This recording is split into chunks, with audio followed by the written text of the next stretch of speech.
Right, my computer shows 1 o'clock, so I'm going to call to order the Monday, April 7th, 2025 meeting of the SEMH Tag Committee, the Single Exit Multiplex Housing Tag Committee. And I believe item 1 on the agenda is welcome and introduction. So I think, Dustin, we should do a roll call. And if you could mention what people are representing. I certainly can do that. Okay, thank you. All right. Roger Herringa as the chair of this technical advisory group. And I am here. your seat on the council escapes me. I don't have it right in front of me. Structural engineering. Gotcha. And then chair alternate Dan Young. You're muted, Mr. Dan. Yep, there we go. Yeah, so I'm the chair of the fire tag. Gotcha. And the alternate here. All right. Representing architects as the primary, John Hall.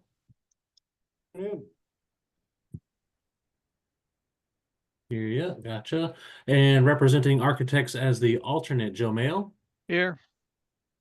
Thank you. Representing building official counties, primary, Andy Lorenz.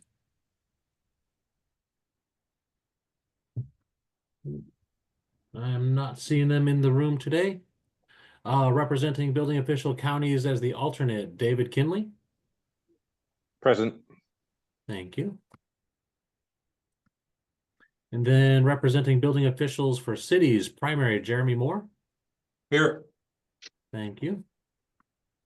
And representing building official for cities, alternate, Jonathan Goldsmith.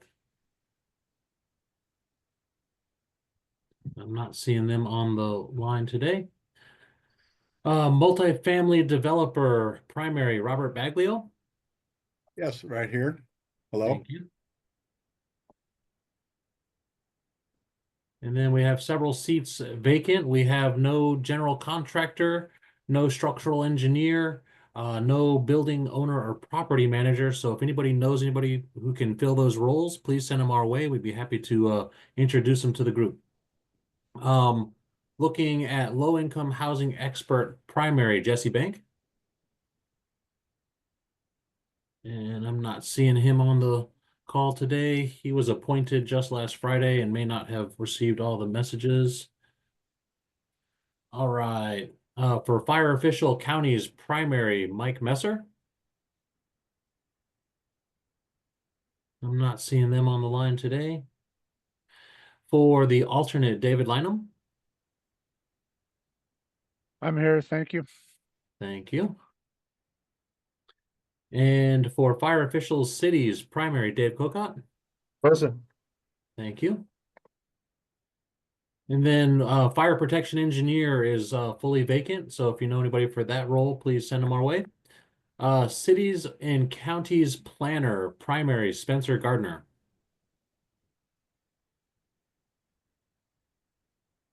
And I don't see them in our attendees list here today, marked as tentative on our sheet.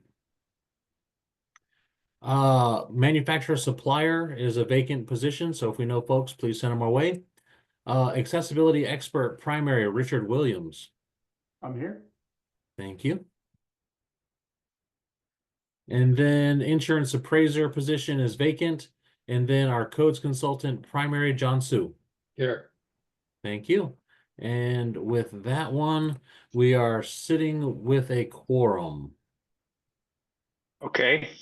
And I would like to open it up for anybody else from the public who would like to be recognized. I do want to point out that I'm hoping that anybody on the call can and will participate in the development of our work.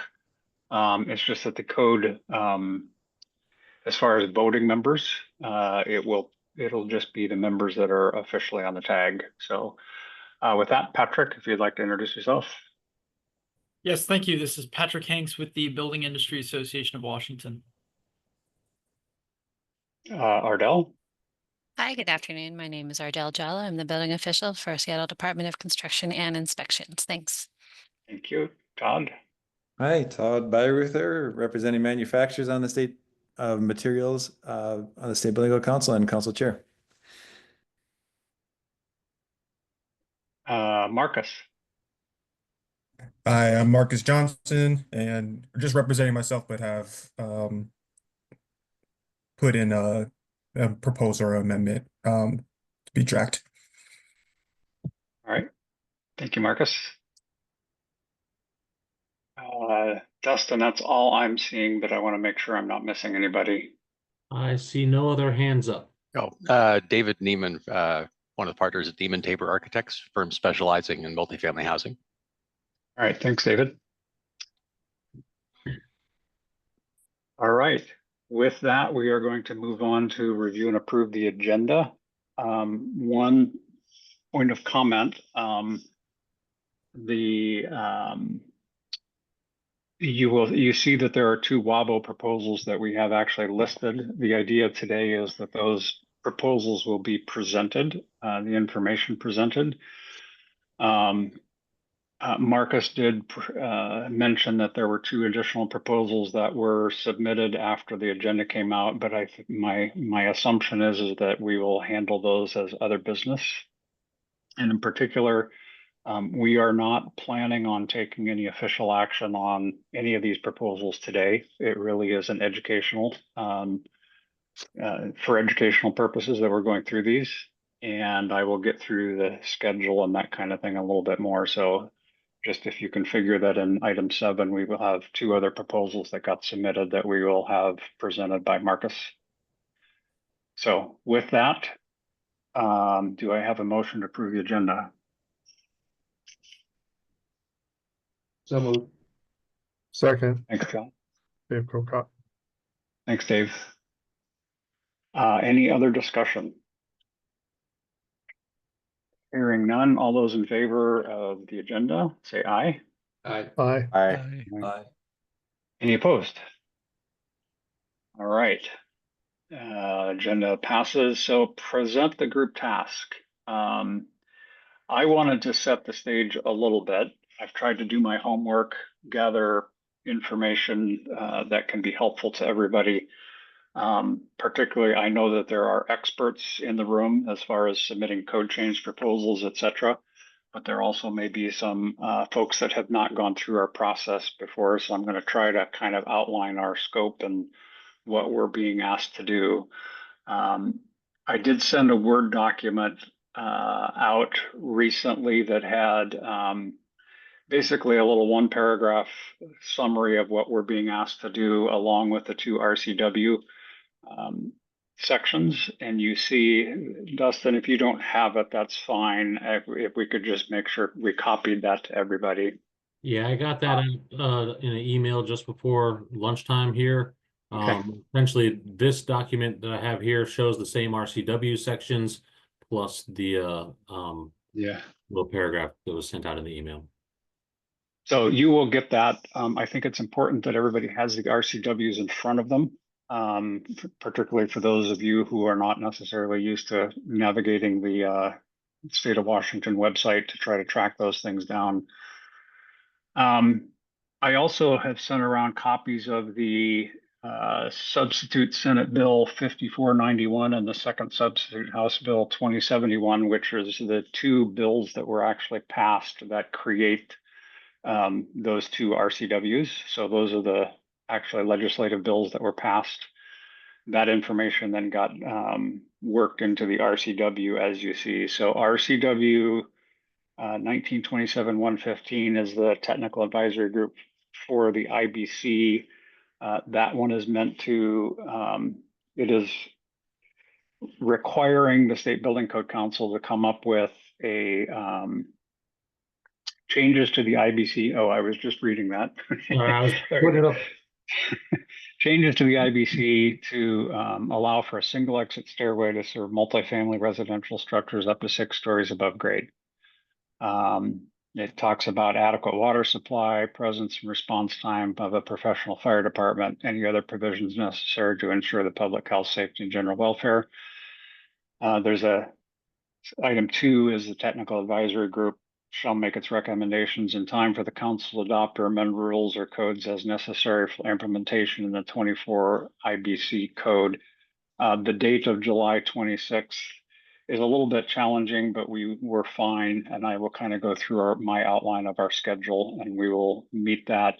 For those that are dialed in, it says that we need to take action to adopt additions and amendments by January 1st, 2026. We will do that. The code will not become effective until November 1st, 2026, but the council will adopt additions and amendments prior to July. So I think we should be covered. And then the second one is RCW 1927-800, multiplex housing. Item 1 is just kind of the statement of purpose. Item 2, the building code shall convene a technical advisory group for the purpose of recommending the additions or amendments to rules or codes that are necessary for the council to apply the Washington State residential code to multiplex housing. So while the single exit requires that we make changes to the IBC, this one basically says we need to figure out how to do something in the IRC to implement this. Item number 3 is advisory group shall provide its recommendation in time for the implementation in the 2024 IBC, and you see the date is correct there of November 1st, 2026. So, and then item 4 was good for me. I've heard of multiplex housing, but what is the definition that we are supposed to be using? Means a building with up to 6 dwelling units consolidated into a single structure with common walls and floors and a functional primary street address, or a building of up to 3 stories containing up to 6 dwelling units considered into a single structure. Those two sentences seem a little bit puzzling to me the way I interpret it, and if others interpret it different, that's fine, we can talk about it. But it is basically up to 6 units and it can be up to 3 stories. So those are the things that we need to consider. Schedule a little bit. And Dustin, if you can pull, I have the timeline that you have pulled up if you want to.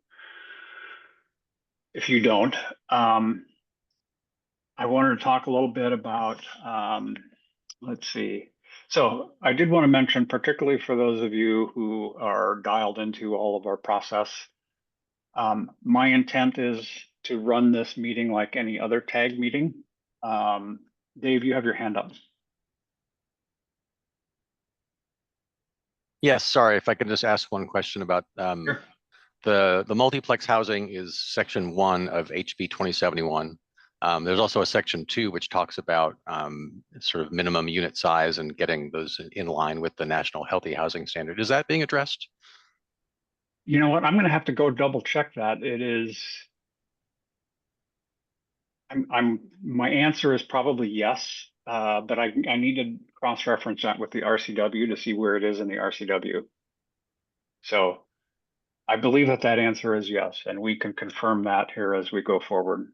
Okay, So, maybe not today, but in a future meeting. Yes, Great, for sure. Thank you. That, just to address that one, that's not intended as part of this group's work, but part of the International Building Code tags work. We'll be strategizing, doing that here a little bit later. Okay, thank you. Okay. So I did want to mention, my intent is to run the meeting like any other tag meeting with all of the requirements that are in the WAC as far as notice and everything. Although I will mention that because we are directed by the legislature to do this, it does give us some leeway on a few things. So I'll mention that as we go. And, I certainly, if people have questions about those,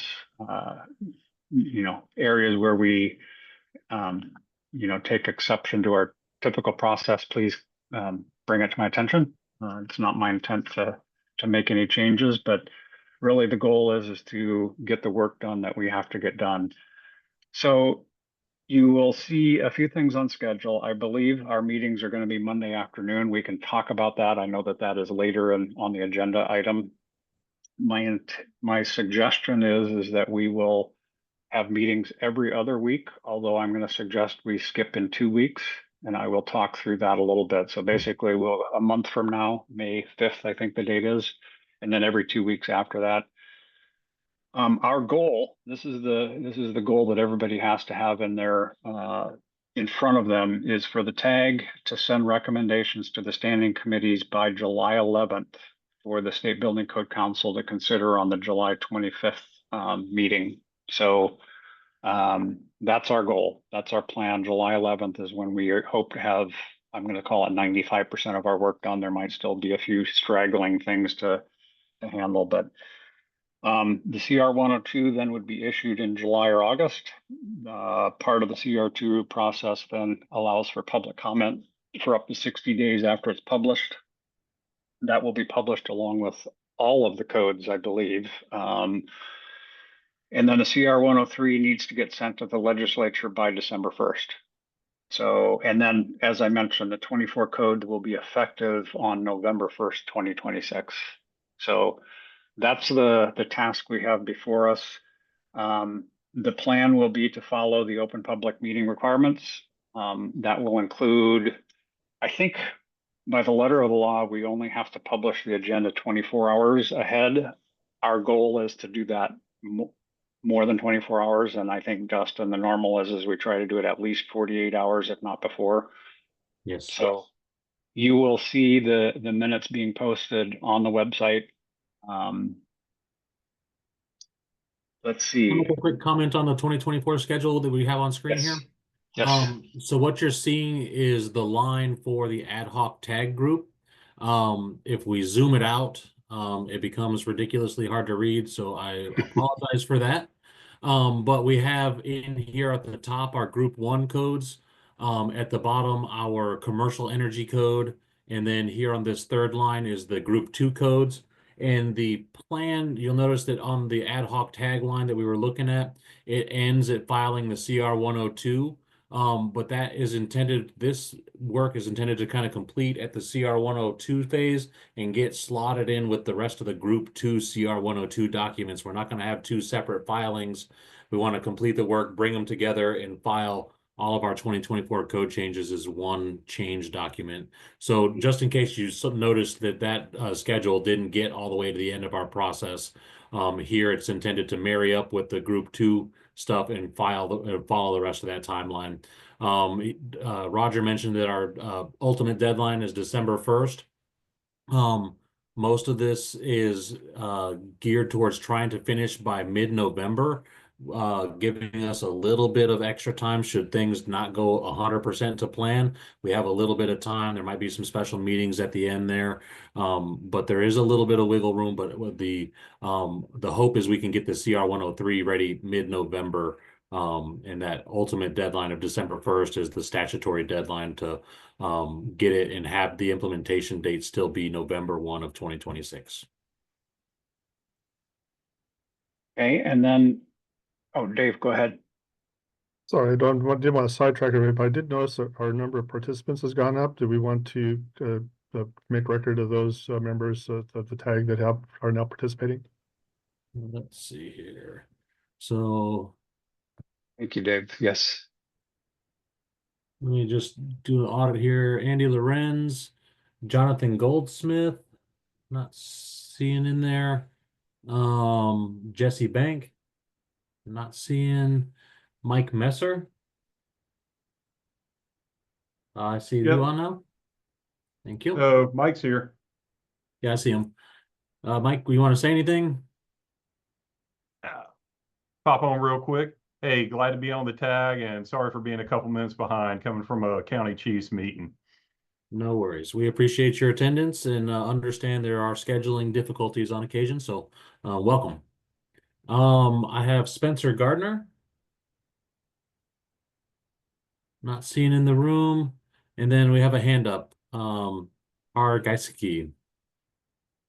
Yeah, good morning. I'm Rich Giesky. I put an application for the last meeting to be Dave Cocott's alternate and resent it last week as well. Don't know if you got that or. We do have that, and we'll be addressing that at the council meeting to place you officially on the group. Perfect. I'll just listen in the background then. Thank you. Thank you. Yeah, and Dustin, if you can zoom into the, next 2 months or something on that schedule. I did kind of want to mention, you got to go down a little bit. You want to look at the ad hoc line? Yes, yes.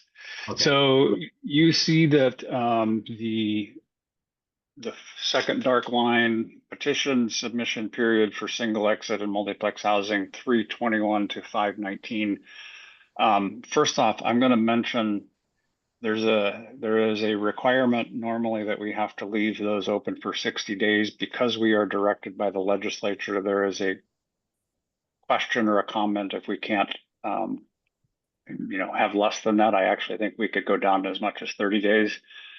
I believe that we are going to move that deadline for submitting changes to something like 5/9 so that we can get all of the official proposal changes submitted prior to the council meeting on 5/16, because then officially the council sends all of those proposals down to this group, and we can't do any we can't take any official action on any motions until after the council does that. So this is a little bit different than some of the tags where we wait that for the submission period and don't do a whole lot of work until after the council has sent all the proposals down to us.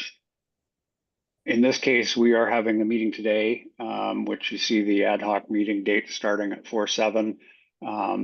Really as an introductory, and we can start talking through some of the proposals. We're doing that because this is a relatively complex, touches on a lot of different things. So we will start some of the discussion, introduction of the issues, but we won't take any full action until after the council meeting on 5/16.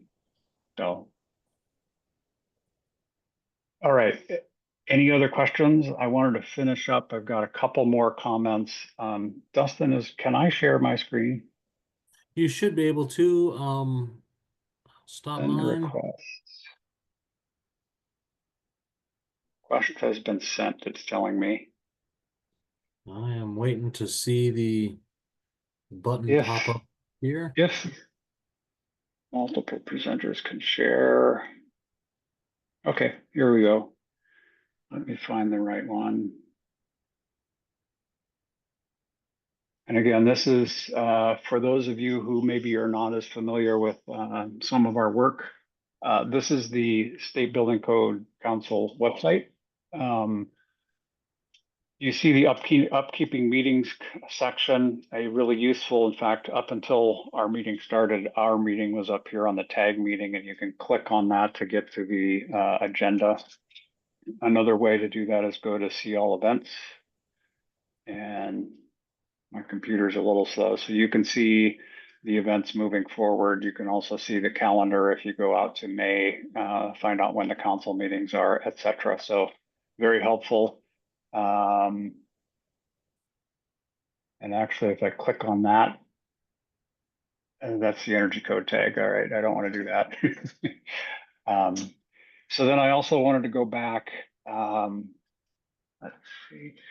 We have under meeting schedules and agenda, technical advisory group. There is an ad hoc single exit multiplex housing tag page. It is not populated at this point, but that's going to be the page where you will be able to see documents and links. And so two important sections of our website that you should become aware of as far as trying to make sure you're getting information. And let's see, what else have I got? Sorry, got one more thing. Code change proposals. So the way this works is we will need to do code change proposals, and I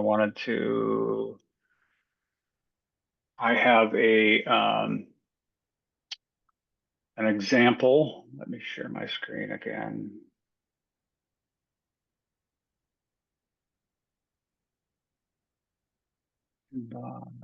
Where is it? Right there. So this is a Word document that you can get off of the website, and I maybe should have shown you where on the website it resides. It's under the 2024 Code Adoption Cycle tab. But so what you will need to do if you are drafting a proposal to change the code language in some way.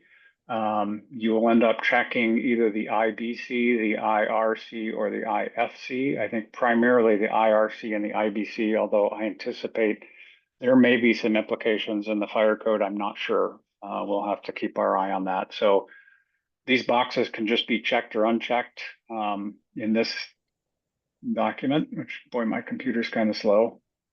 I have gone ahead and checked, may not be able to make edits. I've gone ahead and checked those boxes. You would need to check those boxes. You're going to input the section of the code, for example, section 601.1 of the 24 IBC. I do want to make it clear our work is based on the 2024 IBC.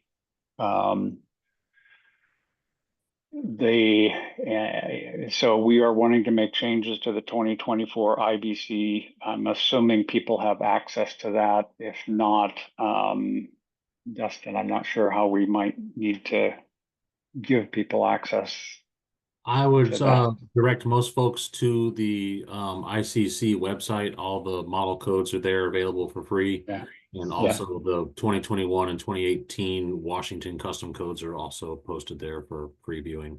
The problems you might find with workability using that website is unless you pay their subscription, you can't copy paste the text into your documents.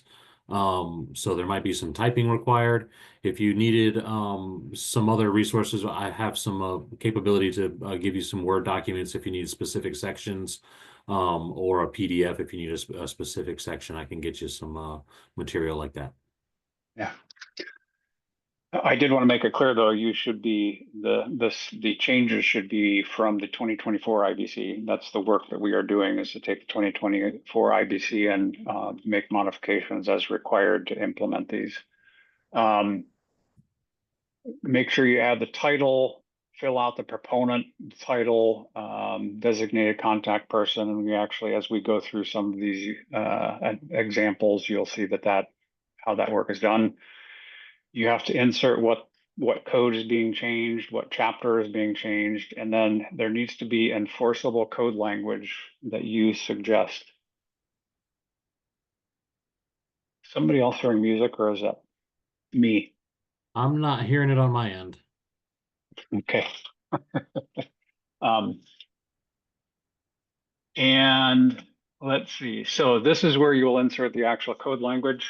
A explanation is Can I important. make a quick note on the section above number 4? When you're doing the enforceable code language, if you can, since it's all based on the 2024 model code, if you are removing 2024 model code text, use a strikeout format. And if you're adding text back to it, use an underline format. And that'll make it clear where the changes are as we're showing these changes. Okay, and then an explanation would be good. I'm sorry, I'm trying to find there. I somehow clicked my music button and I was hearing music in the background. Number 5, an explanation is good. Specify what criteria this meets. So the third box is the one that should be checked. The amendment is needed to address a specific state policy or statute. So again, we've been directed by the legislature to do this work.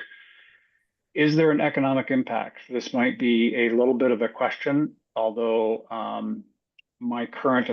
so first off, if there is any information that you have on economic impact, I think providing it is great. I don't believe that there is a requirement for us to delve into the economic impact, because in my opinion, the legislature has already done that as part of their work and they have directed us to do it. So that may be a question that we address and can review at a later date. So I think just make sure that you're aware of the code change proposal form, which again, that is if you click here, I'll stop share.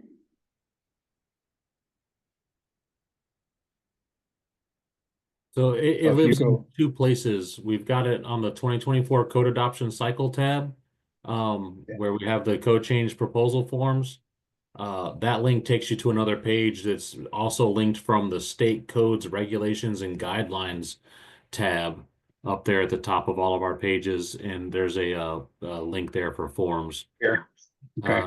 Yeah. I always get to it from the 24 code adoption cycle and code change proposal form right there, and then code change, statewide code change form, and that gets you to this Word document, which is the Word document I just had. So finally, so we can move on. Again, code change proposals must be submitted by 5 p.m. Currently, it says May 19th. I believe we're going to end up changing that to May 9th. We just need to work through that a little bit. And there will be a code spreadsheet, petition spreadsheet that the staff maintains. Dustin, can you pull up the current? Just so people can see it.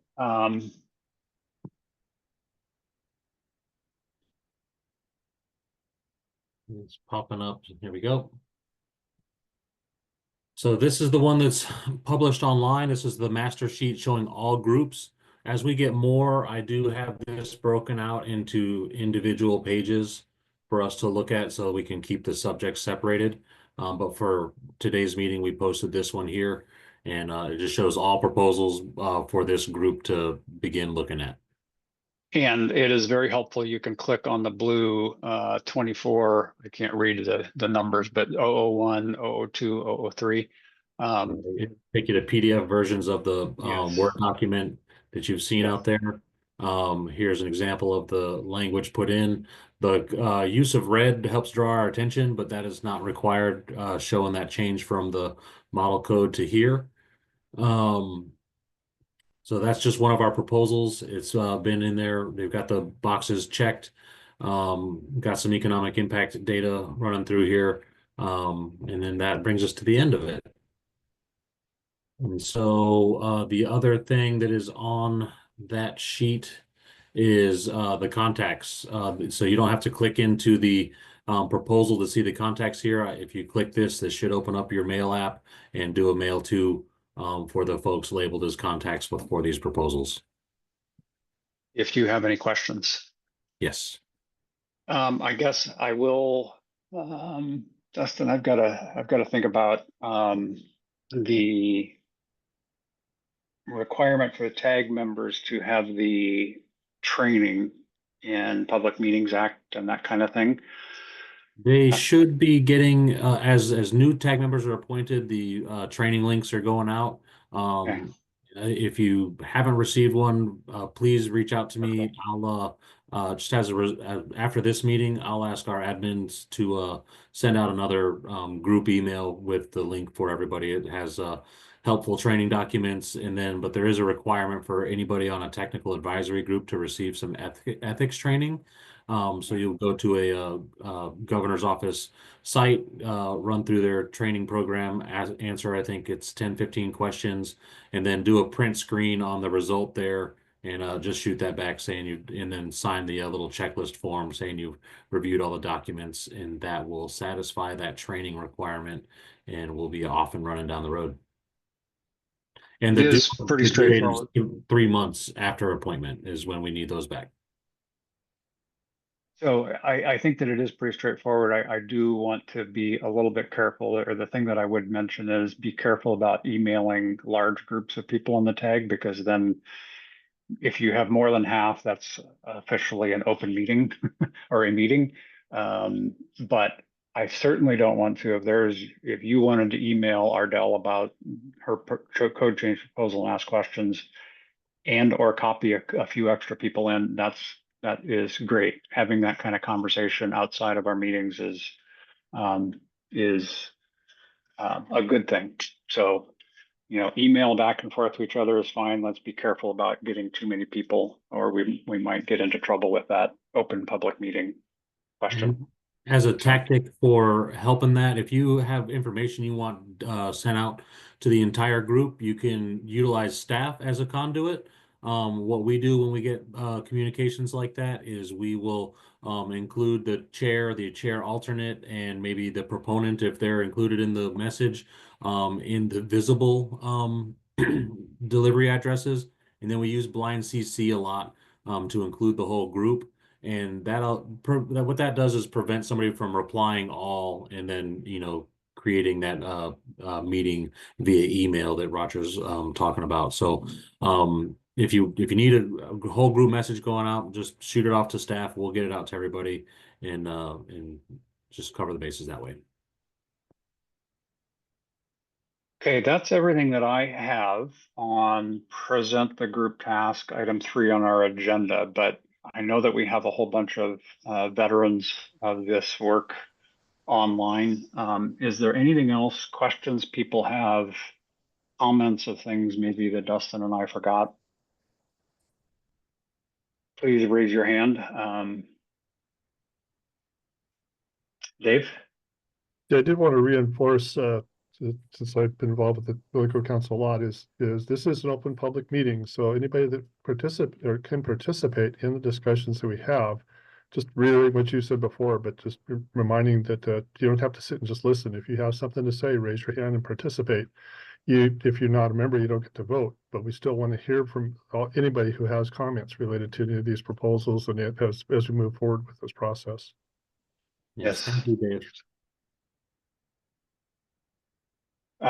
Is it Jim Moore? Jay Moore. I don't know people by the first name yet. Sorry, it's Jeremy Moore, but I'm trying Jeremy. to change my profile on that so you can see my whole name for this meeting. Okay. Just a point of clarification, so I understand, and maybe somebody else has the same question. We're discussing the technical advisory groups tasked with the changes in the IBC under the RCW 1927-115. And then in addition to that, it seems there are changes for the IRC with 1927-800. Could you maybe expand on that and explain I know we're working out of the IBC. Are we going to be addressing both, or are we, as this tag, just focusing on IBC changes only and not dealing with the other RCW regards to the IRC? I will respond, and then if anybody wants to jump in and correct me if I'm wrong, but we are directed by the SBCC to address both the multiplex housing and the single exit. So, and it's actually, as I reread through 1927-800, it seemed a little bit odd because they mentioned the IBC, and then they, at least in the substitute bill that they did, they kind of were mentioning the building code, but then they said RRC. I think that what Dustin has highlighted there is we are supposed to include information in the IRC so that multiplex housing can go, if somebody wants to build a multiplex housing, they can go to the IRC and build it under the IRC.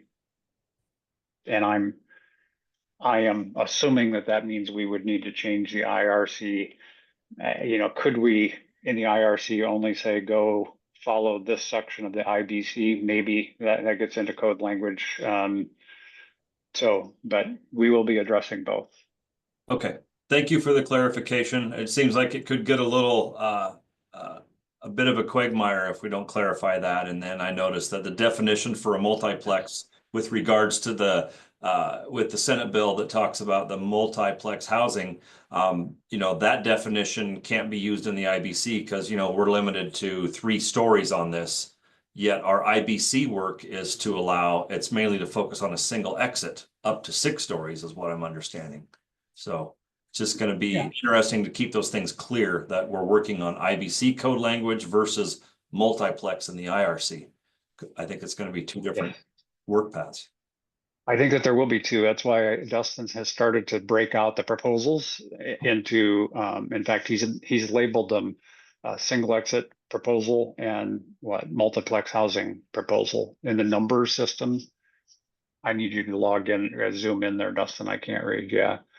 So single exit proposal, number 1, and then multiplex housing, number 1, number 2, number 3. So good question. Ardell. Yeah, I just had a question on the future meetings. And this is kind of a follow-up to Jeremy's question do you plan on addressing both both tasks within the same meetings. So in any given meeting, are you moving forward for a portion of the meeting on the single exit and a portion of the meeting on multiplex housing?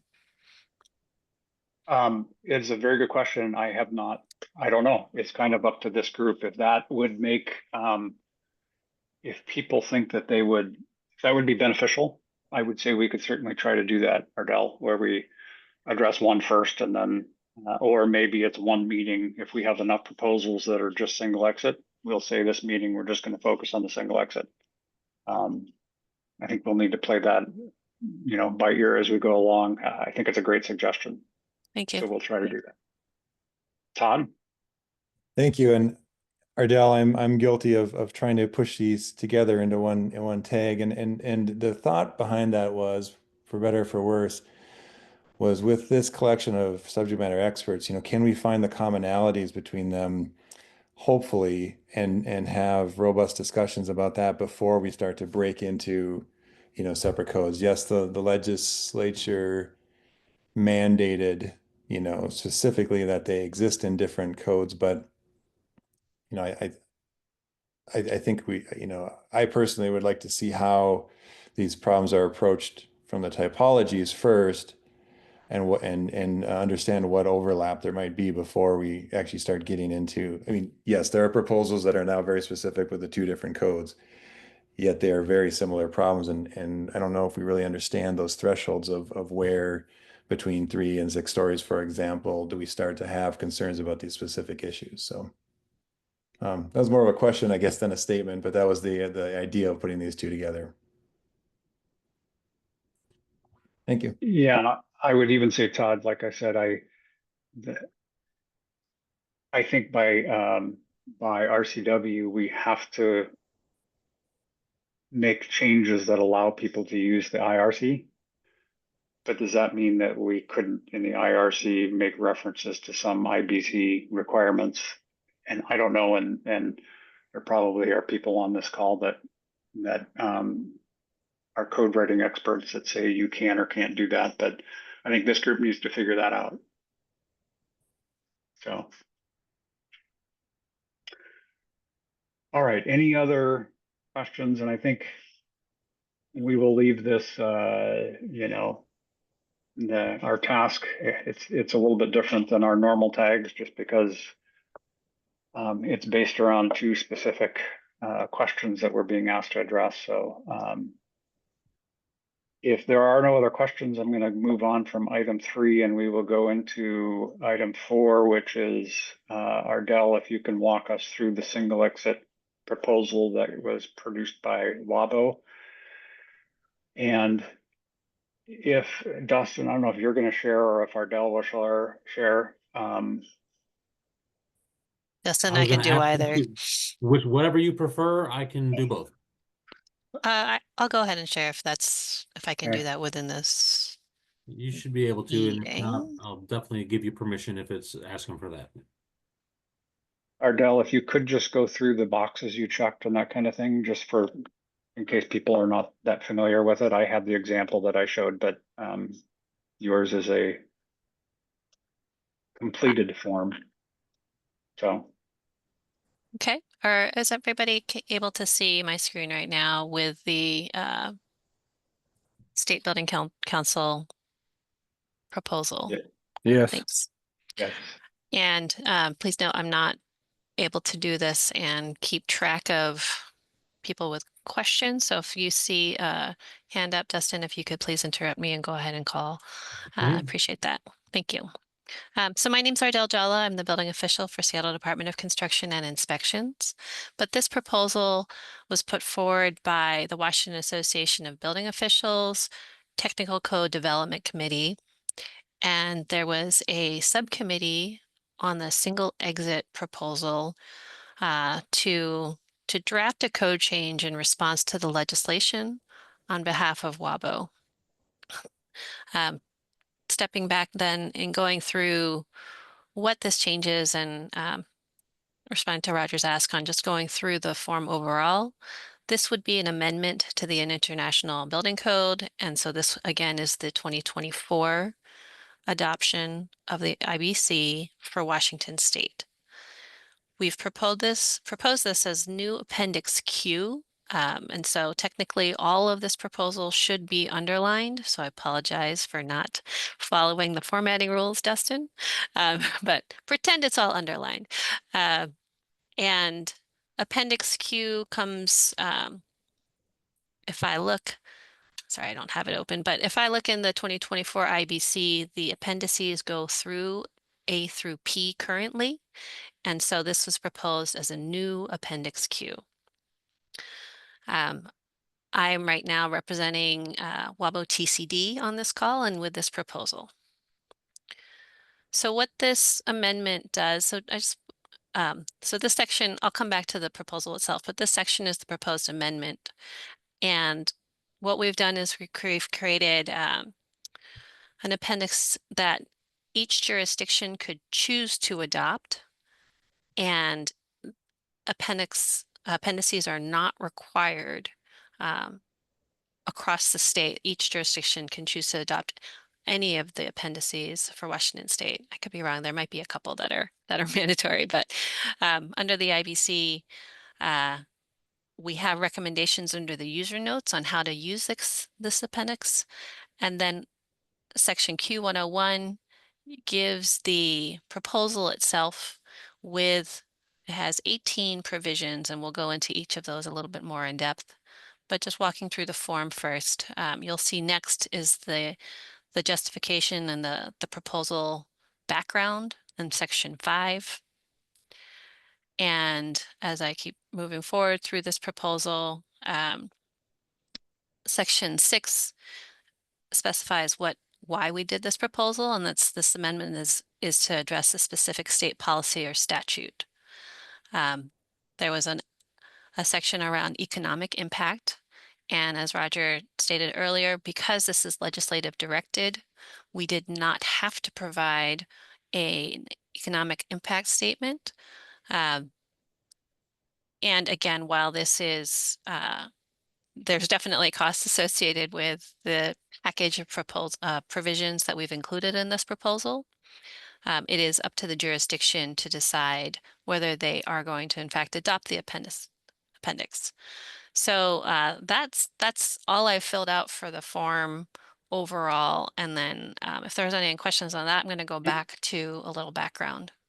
Ardell, I just want to, I am unclear.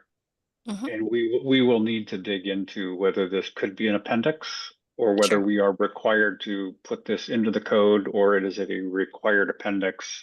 Sure. You know, we have to meet what the legislature has directed us to do. So sure. I have some thoughts on that, and yeah, I'm that sure. would be happy to. To be honest, I think we don't need to address that today either. Sure. I Absolutely. think get the ideas out and present them. So Yep. So I'm going to start actually with the background section first, just to give a little history, and then we'll go into the provisions themselves. You'll see in section 5 that we give some background on the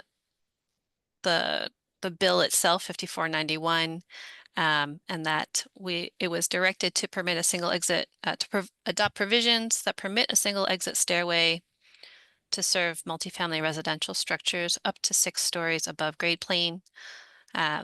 There was also recommendations to provide considerations for the water supply, fire department, and any other provisions needed for public health, safety, and general welfare.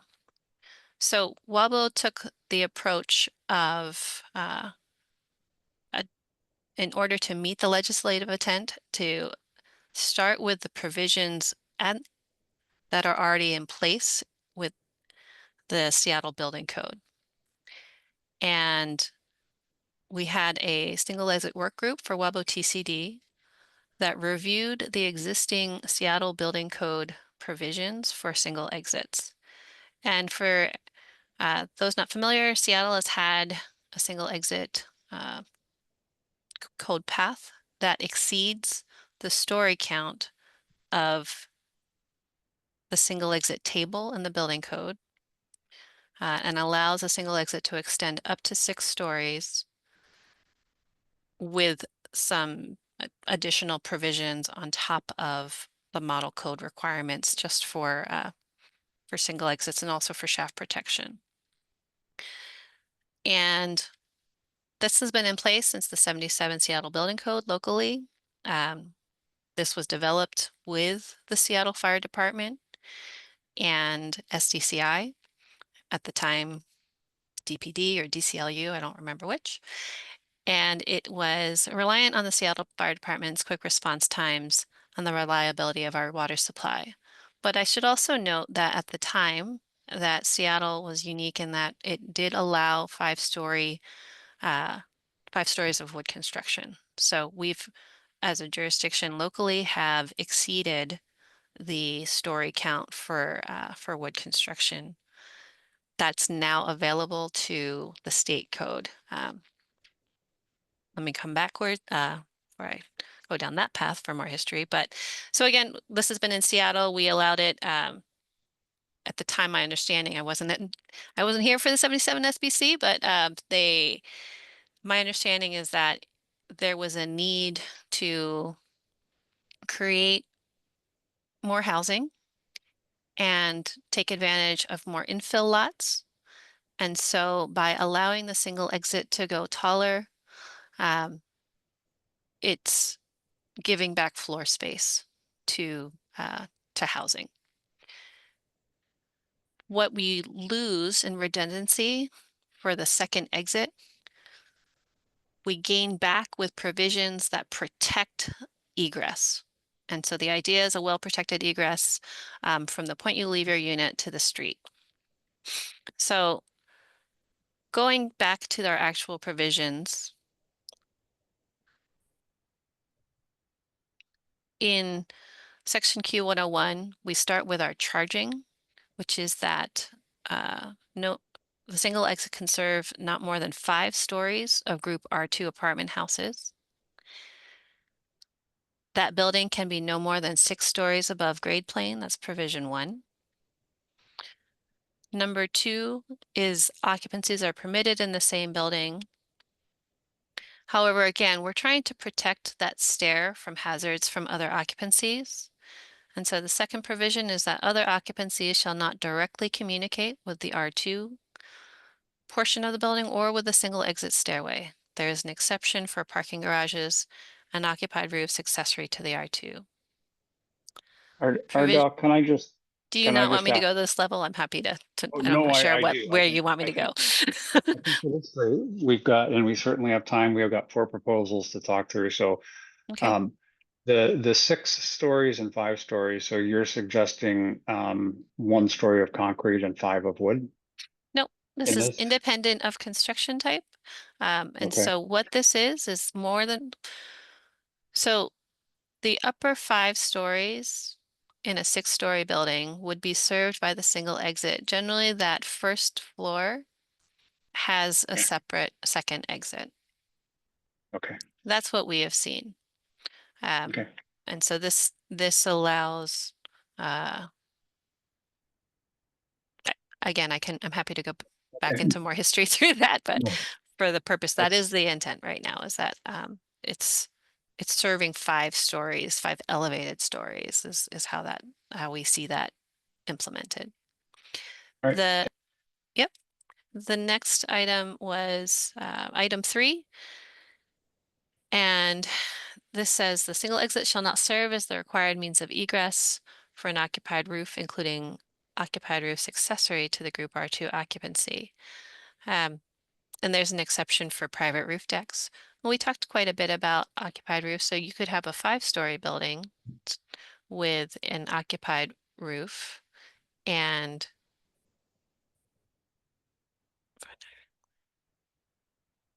so this was really to try and limit that single exit serving an assembly occupied roof. The next item is the building shall have not, pardon me.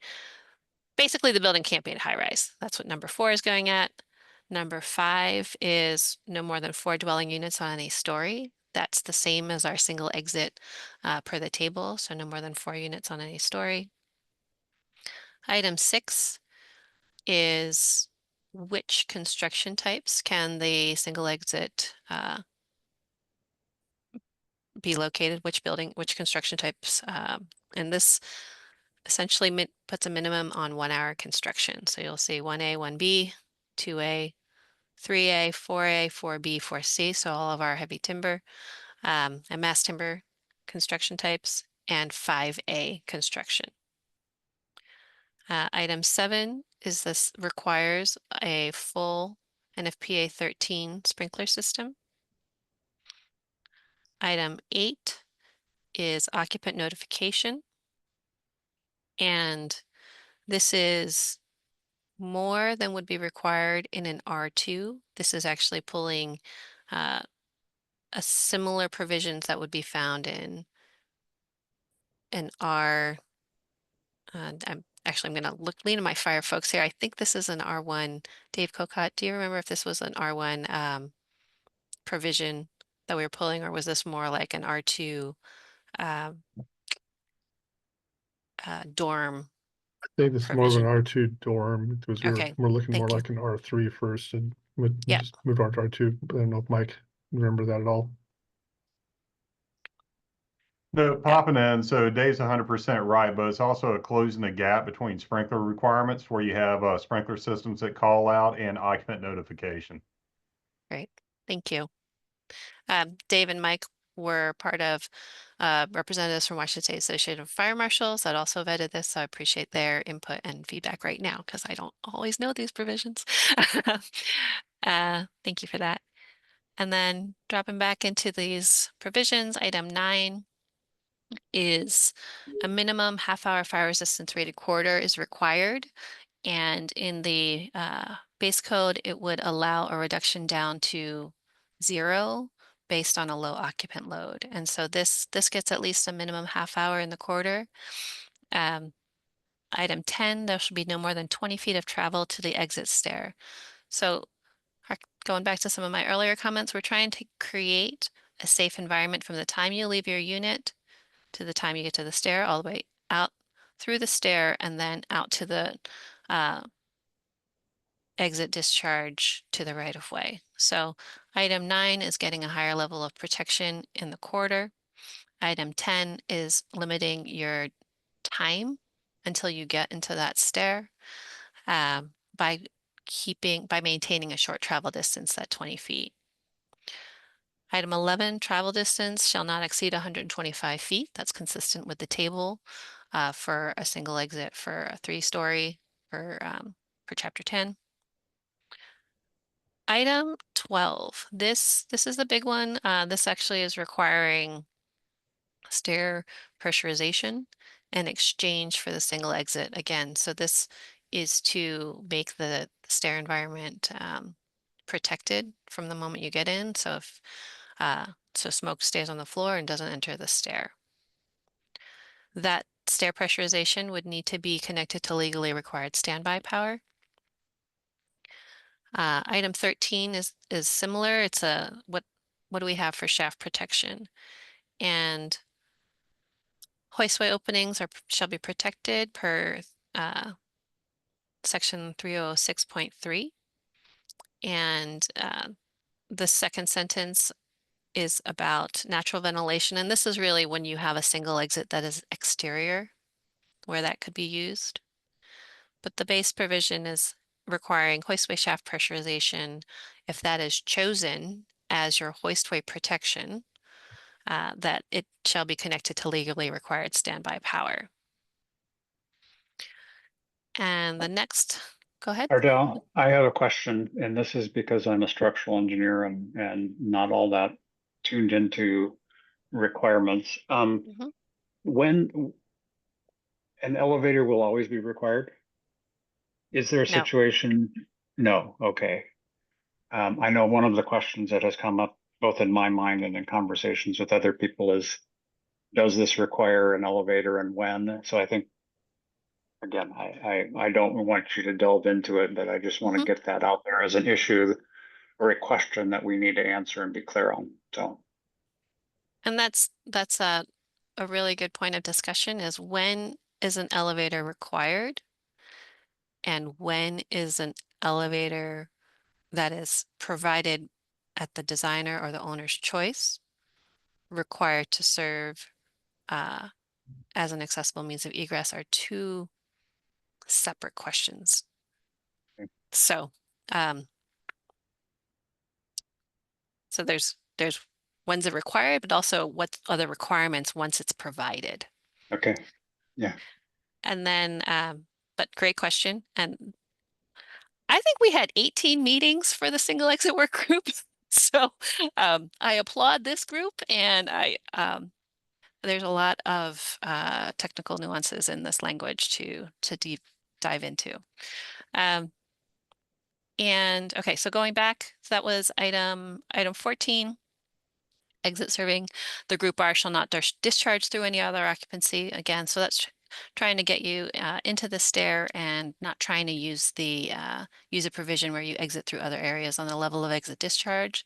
That single exit has to discharge directly to the exterior. Number 15, the exit shall not terminate in an egress court. And this one's a little nuanced. Well, I'm happy to provide more insight when you do get to this provision, but this is when you get to your exit discharge and you've left the stair, what are provisions on the exit discharge? And so this first one, number 15, is about having the distance to either move away from the building. And number 16 is that if as you move away from the building, there is a requirement for opening protection. Number 17 is emergency escape and rescue openings are required in all sleeping rooms on all floors served by the single exit. And number 18 is just there's a maximum of 2 buildings on a single lot using those single exit stairway provisions. And so that's kind of a legacy left over from some Seattle uses of the single exit, where we started seeing multiple single exits within each building, and then another building with a single exit, and then another building with a single exit. And so at that point, you're really all one building and used to, you're already like, just go ahead and provide 2 stairs for everybody on that floor. Ardell, that is a question that has come up to me as we've started this. Can you do 2 of these together with just like a 2-hour wall or something in between them where it's really one structure? And I know I get into seismic requirements, they would have to be tied together, all that kind of stuff. So again, I'm just aware that questions have come up from people about how often or how far can you connect these and what makes sense. So yep. Again, one of the questions we'll need to address. And that's it. I do want to flag up at the start, we do within our user notes provide some guidance that was recommended by the Washington State Association of Fire Marshals on what a local jurisdiction should consider when adopting this appendix.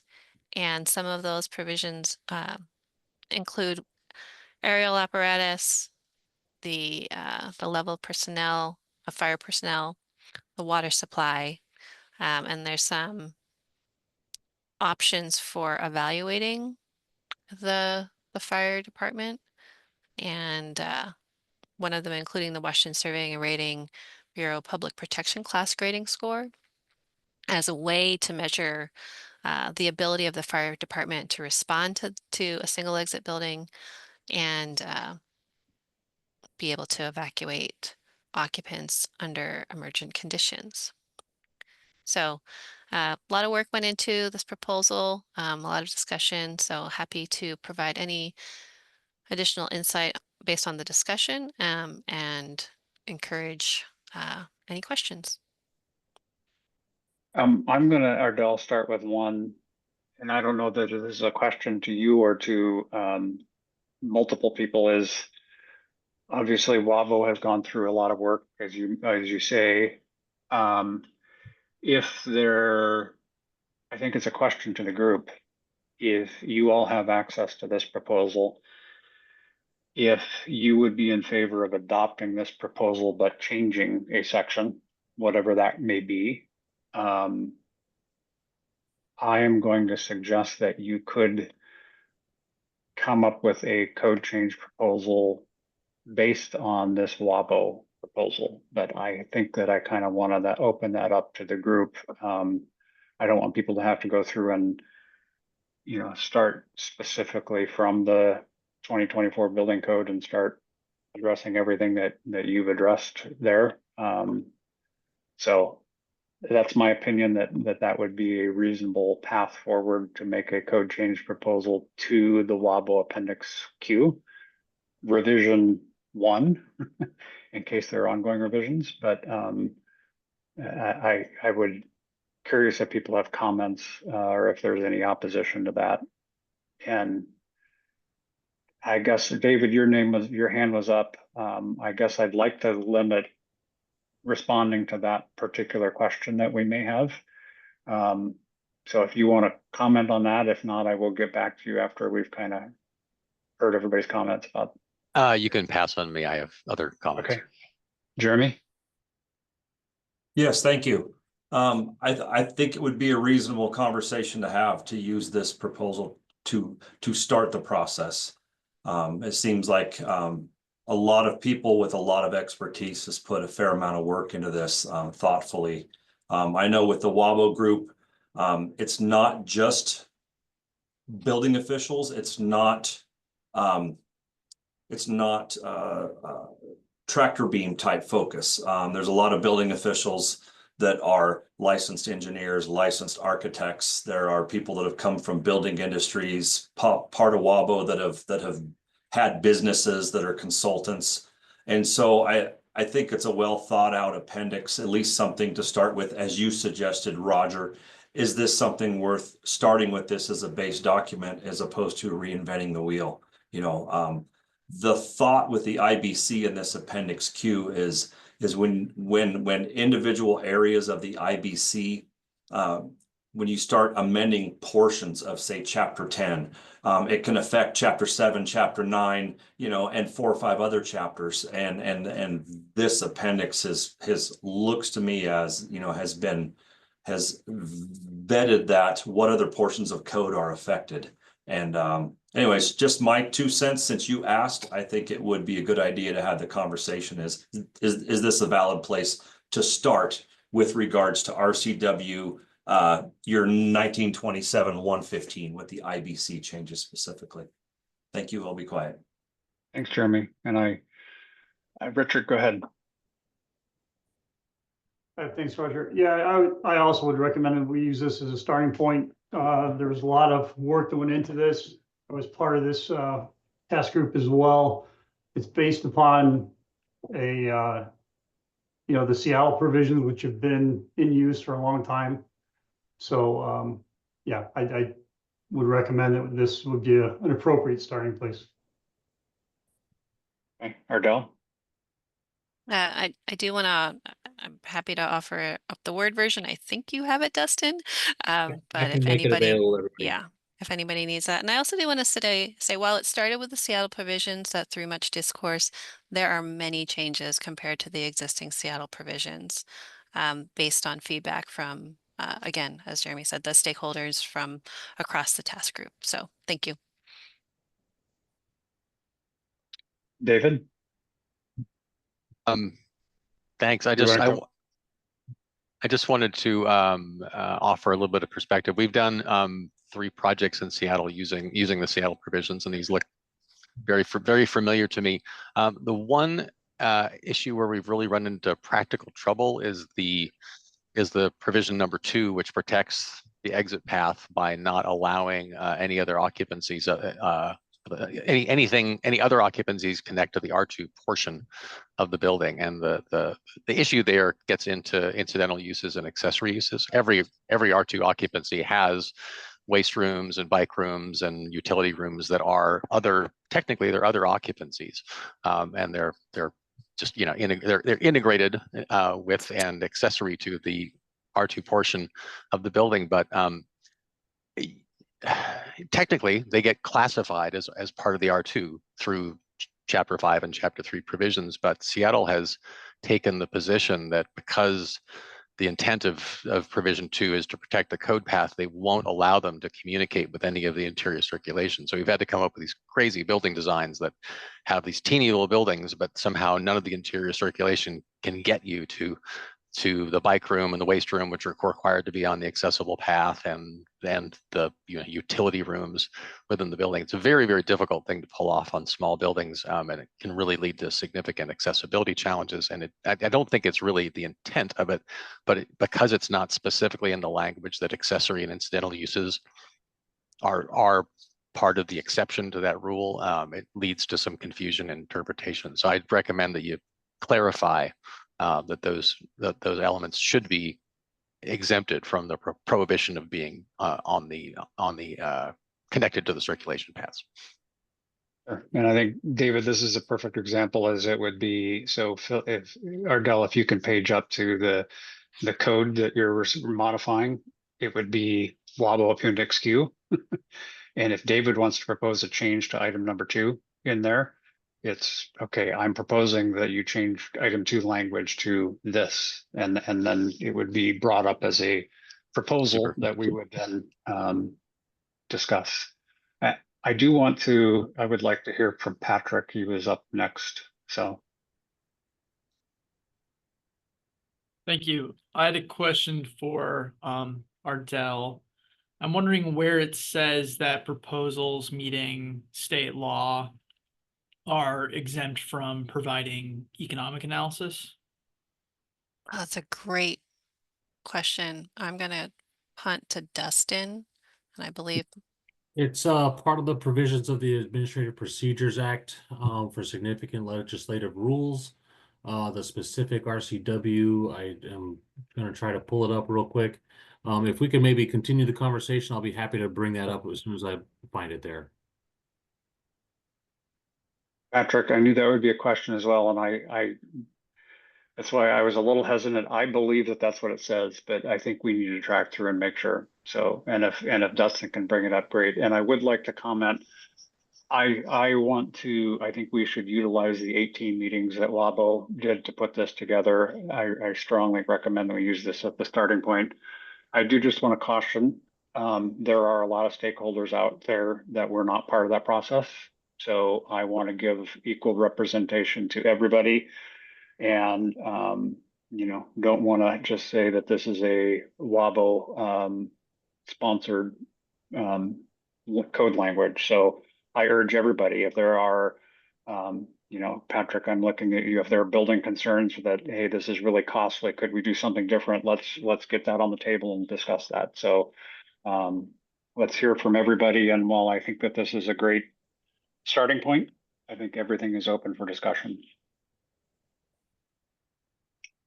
Ardell, I'm not, Dustin, if you get the RCW, pull it up, go ahead and jump in, but Ardell, go ahead. 2 things. One, David, I appreciate you flagging that concern. That was discussed as part of the work group, and that we did change. I just want to make sure you're seeing this. Shall not directly communicate, so that this revision to item 2 is different than the Seattle code. So the direct communication, and so we would, if you do have a different occupancy, it would need to have a vestibule or some sort of I know, which doesn't help on the small plate, but I just want to give, I do want to, this is what the whole discussion at the work group is for. And so we did have a strong discussion around that, and that was the chosen edit for this proposal compared to the Seattle language, just to flag that. And then secondly, I just wanted to also kind of flag to the work group that there's a lot of discussion around single exits on the national level. And I think one of the other proposals is reflecting some of that discussion relative to the elevator. What we have seen come through as part of the 2027 code change proposals for the IBC is a version like this, where people have started with the Seattle provisions and also the New York State provisions and also the Honolulu provisions, and taken a look at what exists as an example of single exit provisions. But one of the other code change proposals that we've seen move forward, and that's still under review in the IBC 2027 process, is out of NFPA, and it is an increase from 3 stories to 4 stories in the table because NFPA would allow that. And so that's, I really want to respect that this is not this is not the only solution. There are many solutions out there for single exit. And so just wanted to flag that to the work group. Thanks. Yeah, I also will offer Ardell that if the work group that put this together voted for a provision, this is a separate group. We may vote different. Yep. And, this is a group that's put together by the State Building Code Council under direction from the legislature. So if we as a group feel differently than the work group that puts this together, and we vote for something different, that is certainly may happen. So Dustin, did you find the RCW yet? I believe I'd have, so, I believe it's 3405-310, subsection 4, provides some exemptions to some of the documents we're looking for filing here. Let me share the screen here. I haven't had a chance to fully read this one to point specifically. I'm relying on our CR document templates to give me the guidance here.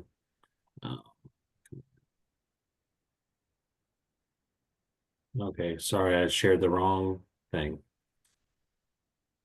Oh, there it is.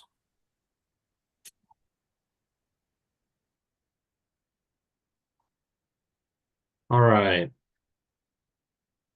So, looking at our CR document templates, we talk about the Regulatory Fairness Act, which we are looking to do small business economic impact statements and cost benefit analysis as part of the APA.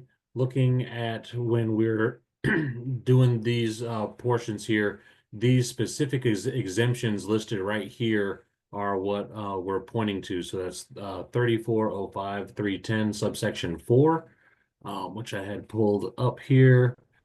But we would have to read this whole section to speak about the specific exemptions contained right here. So the exceptions for compliance with this section, if we are looking at subsection E right here, this is the specific exemption that we would be pointing to exempt this particular rulemaking from some of the economic analysis. So section 5 doesn't impact us here, but if we're looking,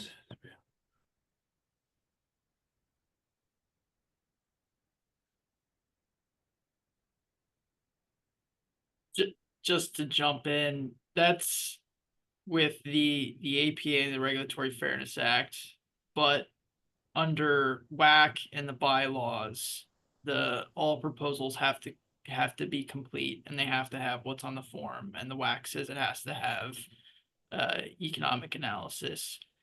I understand that the intent of that was to probably supply staff with material to use for the Regulatory Fairness Act, so therefore it would make sense that if you don't have to do something under the RFA, then you might not need proposals to provide that information. I think there's issues with the bylaws and the WACs and the form that probably need to be changed for future code cycles, but just like where we're at is the WACs and the bylaws doesn't say if the agency doesn't have to supply an RFA under 3405-310, then you don't need to supply economic information. I just bring this all up because I think at some point it is important when we talk about these proposals or this issue to consider cost, because the point of this legislation was to allow for construction of multiplex and multifamily housing up to 6 stories for the single exits that's cost effective. So we just want to make sure that whatever rules are adopted, don't technically allow for it, but make it so cost prohibitive that it's not going to realistically happen. So however, I just think at some point, whether we want to engage the work group on economic impact or we want to make that a separate process of the tag, I think at some point we need to have some sort of consideration just to make sure that what we're doing is going to be cost effective and not cost prohibitive. Thank you. Thanks, Patrick. And I will just respond. I agree with you. We need to be thinking about costs. What I'm going to propose for moving out of this meeting is if you're going to fill out a code change proposal, you can go ahead and check no. But Patrick, I would love to work through it with you, maybe offline, and come to an understanding of exactly how we would address that. I agree. We need to be, cognizant of cost. And I have to dig back through also to kind of understand. I connected the dots at one point and thought that we didn't need to, but I didn't have time to go back before this meeting to do that. So, Chell, can you go ahead? Yeah, thanks. I do have a question about costs, which is often when a code proposal reduces cost, it's relieved of the burden of doing cost, because otherwise you have to say how much cost it reduced by, and that might be a strange thing to do.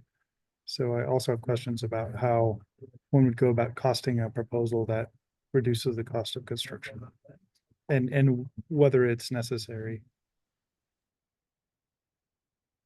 Yeah, it's a good point. I mean, what would you compare it to? Is it would be compared to a similar building with 2 exits, and it would be difficult to do that without saving costs. So anyway, I think that's a question we need to certainly address and be aware of. I think for folks moving forward on the technical language, let's assume you can check no for now, but we'll continue to drill down on that question. If there are, I think that is a great introduction. Ardell, I appreciate your time and to go through that. I want to be cognizant of time. We've got about an hour and 40 minutes left. I don't know if John was going to present. I'd like to, unless there are other questions, I'm going to move on from agenda item 4 to agenda item 5, which is the multiplex housing proposal, also from WABO. And yeah, I didn't know if it was Ardell or John who were going to. No, Roger, I'm going to defer to Shane Nillis, who chaired the chaired the WABO work group on that. Okay, great. So Shane, and does Shane have the ability to share his screen, or do you need Dustin to? He should be able to do it now that I'm no longer sharing. Okay. And Shane is on. I'm not seeing. He's on. I do not see. Oh, there you are. Yeah, sorry, I'm here. I was questioning whether I have time to try to relocate, but so I'm hoping that I don't have a lot of background noise for you guys. But give me a second, I will go ahead and get shared.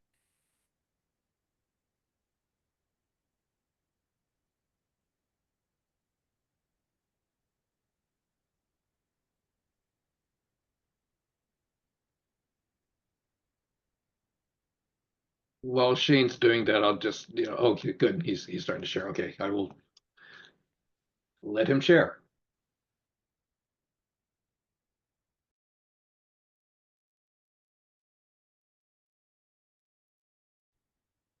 All right, so you should be able to see the proposal now. So just real quick from a background standpoint, I guess kind of similar to we just heard on single exit. What occurred was in response to the legislation that was basically in process. WABO went ahead and formed a subcommittee around August of 23 to start putting together a proposal to fit that legislative directive for the multiplex buildings. We met every other week for, of course, about 16 months. So I might have had a little higher meeting count than Ardell did. But yeah. Well, anyways, actually, I should have mentioned. So I'm Shane Nellis. I chaired that subcommittee on behalf of WABO. you know, it went on for so long that I even had to change a job. So for full disclosure, I currently work for the American Wood Council, but at the time when we started, I was a building official for the city of Cheney, and you know, once you're knee deep in something, you don't just leave it. So when I changed jobs, I kind of helped curate through the end of it, and so everything I'm saying, though, I am speaking on behalf of Wabra. So, couple things that we try to do is make sure, you know, according with the legislation that was passed, that what we would develop would be maintain the level of safety for these multiplex buildings as what you would find in the IBC provisions. We determined what the most efficient method would be, and we felt that that would also be through an appendix, and utilizing predominantly references to the IBC provisions, recognizing that in order for this mechanism to keep up to date with all future code editions, that the amount of workload that the SBCC would have to do to try to maintain that if it was a separate document might be just too cumbersome. So of course that's something you guys are going to sort out, but by relying predominantly on the references, then as the IBC is updated over time through code cycles, that the appendix would be more easy to keep in alignment with that. We also considered the audience. We recognize that, you know, the whole intention behind this is that there were designers or builders that are more familiar with the IRC, and therefore, while, you know, the path is there in the IBC, it's not like it's hidden. There's a way to do it. It's just that they might not be as familiar with how to find those provisions. So while we feel that the references provide that kind of outline for where you find those provisions, we also, when we were going through each section of the IBC, we took it through that lens of is there anything about this that we could pare down a little bit to serve that audience? Was there things that wouldn't even be applicable in these buildings that are most commonly going to be built for common layouts and things like that? So as we go through this, you'll see that there's some of those provisions that we're a little more pointed rather than just saying, hey, go find it.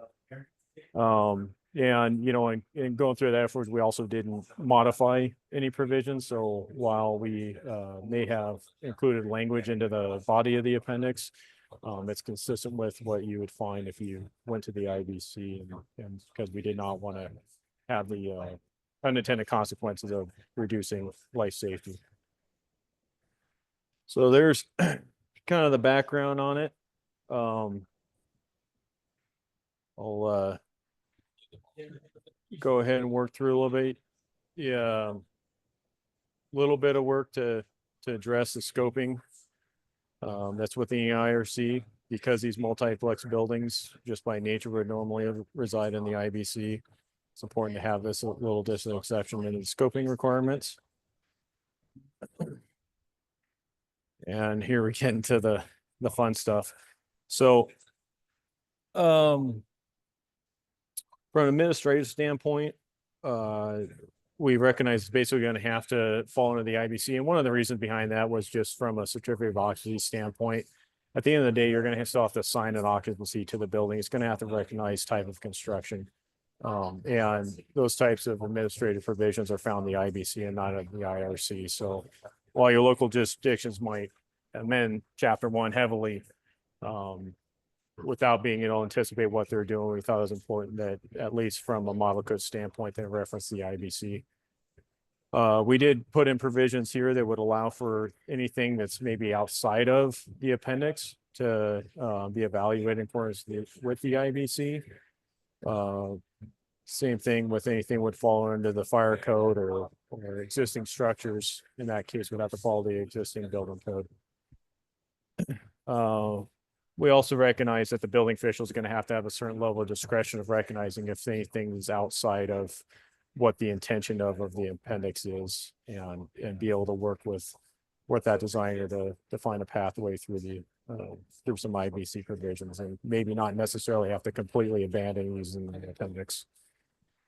We added the definition straight out of the legislation. Recognizes it's a building up to 6 dwelling units in a single structure.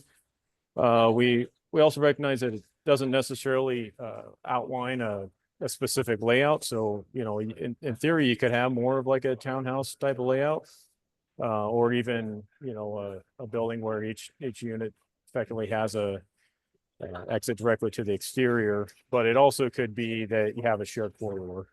So we did not limit those layouts. You can see in terms of occupancy, we recognize it's going to have to be a group R2. This is with the IBC.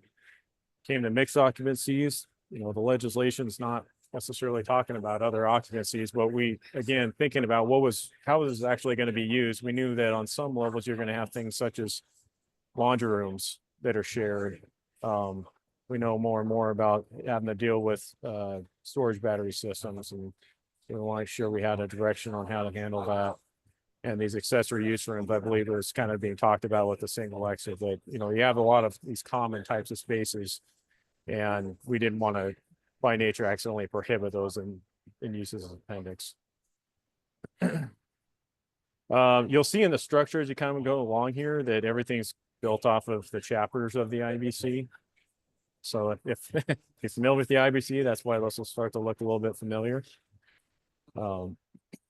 So, you know, your dwelling units are going to have a separation requirement. We gave direction that they are fire partitions for 708. For assemblies, there are horizontal assemblies of 711. Recognize these are going to be sprinkler buildings. I'm not going to try to go on every single one. You guys are going to have to take some time and look at this thing anyways. But if there's anything as I'm going along here, just stop me if you want to talk specifically on anything or more. Here's an example of where we knew we're not exceeding 3 stories. So when it comes to a limitation on height, number of stories, it made sense to just come out and say it right there rather than send them to the IBC in chapter 5 to sort that out. Because of that, you'll see that we also recognize that because of the limitation on stories, height, size, these buildings are commonly going to be a type 5B construction. So again, rather than send them off and make them think, well, I have to do a different type of construction, it made sense to just come out and say, you know, because we built these parameters into the height and area, we're able to say you're going to be able to do this as a type 5B construction. Again, recognizing the audience, we thought it was important to say this is, you know, of any materials permitted by the IBC, and went ahead and gave this list so that there's no confusion over what that means. Again, lining up with chapters. So chapter 7 of the IBC is all your fire rated assemblies. We're going to find guidance how to construct that. So, you know, it's really hard. And this is kind of like a really good example where it gets really difficult if you're trying to come up with something that's going to be equivalent in life safety, because a lot of this stuff, when you start talking about, you know, exterior wall provisions, doesn't necessarily align with what's in the IRC, or, you know, you're not going to find fire barriers that you're going to need for exit enclosures, or you're not going to find fire partitions for a dwelling unit separation in the IRC. It just doesn't exist. And those all have peculiarities to them. So the best way to serve the code user is to give them this code reference and send them there so that they can figure out what that all entails. Otherwise, let's face it, we'd be basically making an appendix that's the size of the code. Go ahead. Can I ask a question? I mean, I'm looking Absolutely. through this, and you know, so what this proposal does is it basically adds an appendix to the IRC that pulls what we believe are relevant sections of the IBC that we think should apply to multiplex housing, correct? Yes. And I'm wanting to go back through the legislation and make sure that that is conforming to what we have been asked to do. Allow middle and multiplex housing to be built according to the standards of the IRC, which will result in housing being easier to build. And so I would want to hear from somebody that is in the, I guess, designers and or builders who are in the used to the IRC.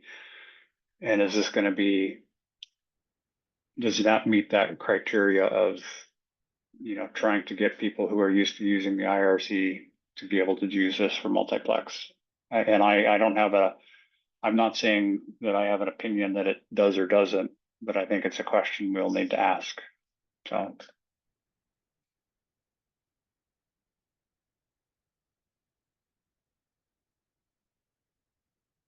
Shane, are you still there? Yeah, I am. I now you're kind of open up for a chance for anyone else to weigh in on that. I think that's where from our standpoint, we thought about that hard, and there's a lot of challenge in trying to again develop something that doesn't reduce life safety requirements. But how do you, there's so many provisions that are applicable for these types of buildings that you cannot find them in the IRC. So, we chose a path. But I think ultimately that's why you guys, well, you're not getting paid big bucks, but gracefully volunteering to sort out, what's appropriate. And we just, obviously we hope that our efforts are of value. So they certainly are, and I don't want to imply that they're not. I think that this is great. And trust me, we've talked about when we get code language that comes out of legislation, it is always difficult for us to figure out how to adopt that, because it's difficult sometimes when the legislation spells out specific code language. So, Jeremy, you want to comment? Yes, sir. Thank you. Shane, thank you for your time on this. I know you were changing careers and everything. I appreciate you taking the time to present this to all of us here. And Roger, I was looking through that 1927.800, and it's interesting. The wording here does say, the technical advisory group shall determine the most efficient mechanism to implement these changes in the Washington State Residential Code, and these recommendations must include code changes that are necessary to ensure public health and safety in the multifamily housing. And the code must consider the life safety systems as well as accessibility. You had mentioned that. I just kind of find it interesting that it does talk about it. But it definitely doesn't look like you're opening the IRC and building a single family home. I understand that as well. But it's also pretty nuanced trying to build a structure this big that's still safe. So, but anyways, I just wanted to bring that out for attention. Thanks. No, I appreciate that. And so if we conclude that this is the most efficient way to do it, then that's fine. I think it's just a conversation that we do need to have. So, Patrick? Could you talk about the discussion around sprinklers and requiring sprinklers in these small buildings?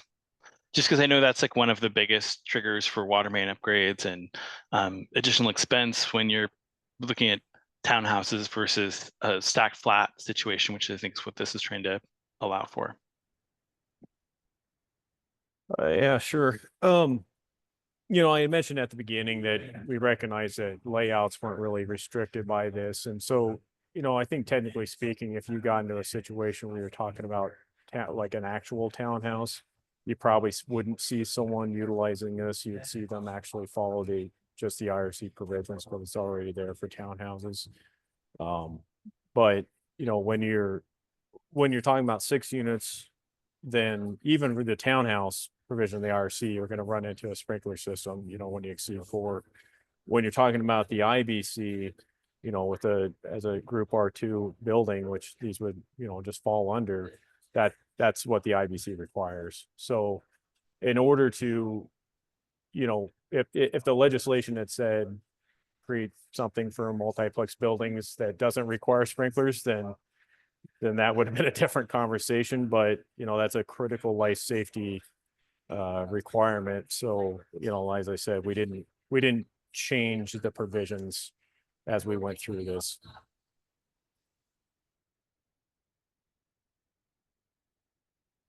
Jeremy? Yeah, I just would note the way that this was written, 7,000 square feet with 3 stories, that's a 21,000, possibly, 21,000 square foot building, possibly up to 6 units. That's in my jurisdiction, that's a pretty large residential building. So, I mean, it's not tiny. I do agree with Shane when he brought up the townhouse provisions. Those are real effective, affordable way to build townhouse style already in the code, and avoid sprinklers, and it works real well for a lot of people, I think. Okay. Shane, I think unless there are more questions, if you can, I go ahead and continue to work through your proposal. I think you're halfway through or something, and I hope I'm halfway through. All right. Nope, that was good. So by all means, stop me anytime. So, this was another example I was going to point out, you know, where we did try to, again, pare this down for, to assist the code user. So where we put like this threshold, exterior walls, only if you're less than 10 feet from the fire separation or in fire separation distance. Then in that case, we're telling them to go there. It's because in reality, if they have over 10 feet for this type of building, they're not going to get into rated exterior walls. So, just another example of us at least trying to, again, make it as simple as possible. Like I said, there's unfortunately chapter 7 is very technical. So a lot of this is just references if we're going to have these situations occurring. So here's a great example of something where I thought, well, is it really, you know, how many things are really going to occur? But, you know, yes, you definitely could have a 2-story opening, and so we didn't want to leave it out, you know, and accidentally leave people thinking, you know, either that they can do something that they shouldn't, or not knowing what's appropriate. So,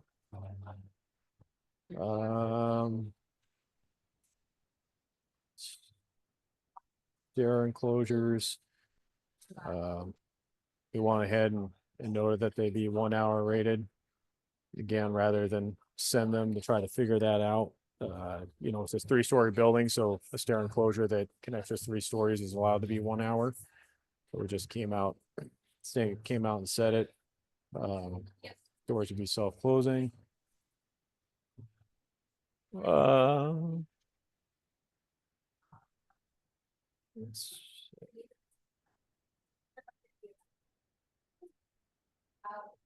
I'm just trying to, again, stop me at any point. I'm not just going to read this to you, but I'm going to try to hit on stuff that's a little more, you know, peculiar in what, you know, and how we analyzed it.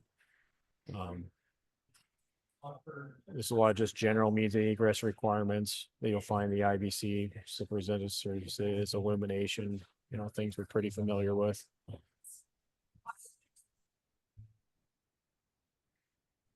Where to exit signage. Here's another example of where, you know, what you're going to find in the IBC varies from the IRC. The ramps and stairways. The ramps are always going to have handrails on either side of them. Your stairways have different rise and run. It's a max 7-inch high versus the 7.75 you'd find in the IRC. So it's another example where it just really didn't work to rely on the IRC provisions. Your guards, you're going to find guard heights being a 4.2-inch high when it's not within inside of the dwelling unit.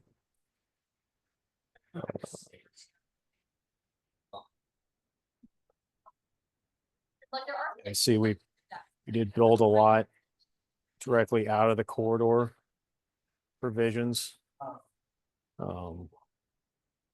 Just basically felt that was just something if we could, you know, it's just a hallway, right? So, but let's let's try to give those baseline things that, 36-inch clear width. We recognize that the occupant load wasn't going to be substantially high when you're only dealing with dwelling units. So you're not going to run a situation where that clear width needs to be greater than 36 inches. So we just went out and called that out. Same thing, specify what that fire rating would be, so they don't have to go and necessarily find that.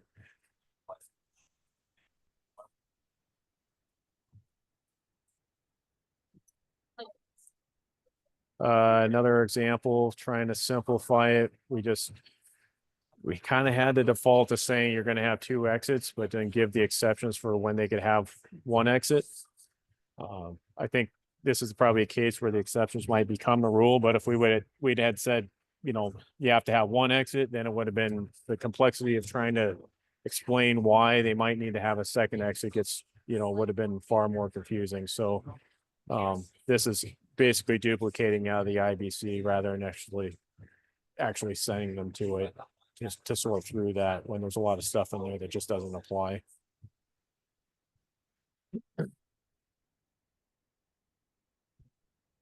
Accessibility is a big one, where again, it's important to recognize that as you're getting to a 6-unit building, that you're going to trigger type B units. And then if you're on a site that has 10 or more dwelling units, then that's when you're going to trigger those type A units. Again, that's very different than what you find in the RC, but the reality is these buildings are going to be governed underneath the federal laws. As we know, the accessibility provisions are intended to try to align with that. And what we don't want to do is send people down a path that they're building buildings that, are going to get them in hot water with the Department of Justice. So, I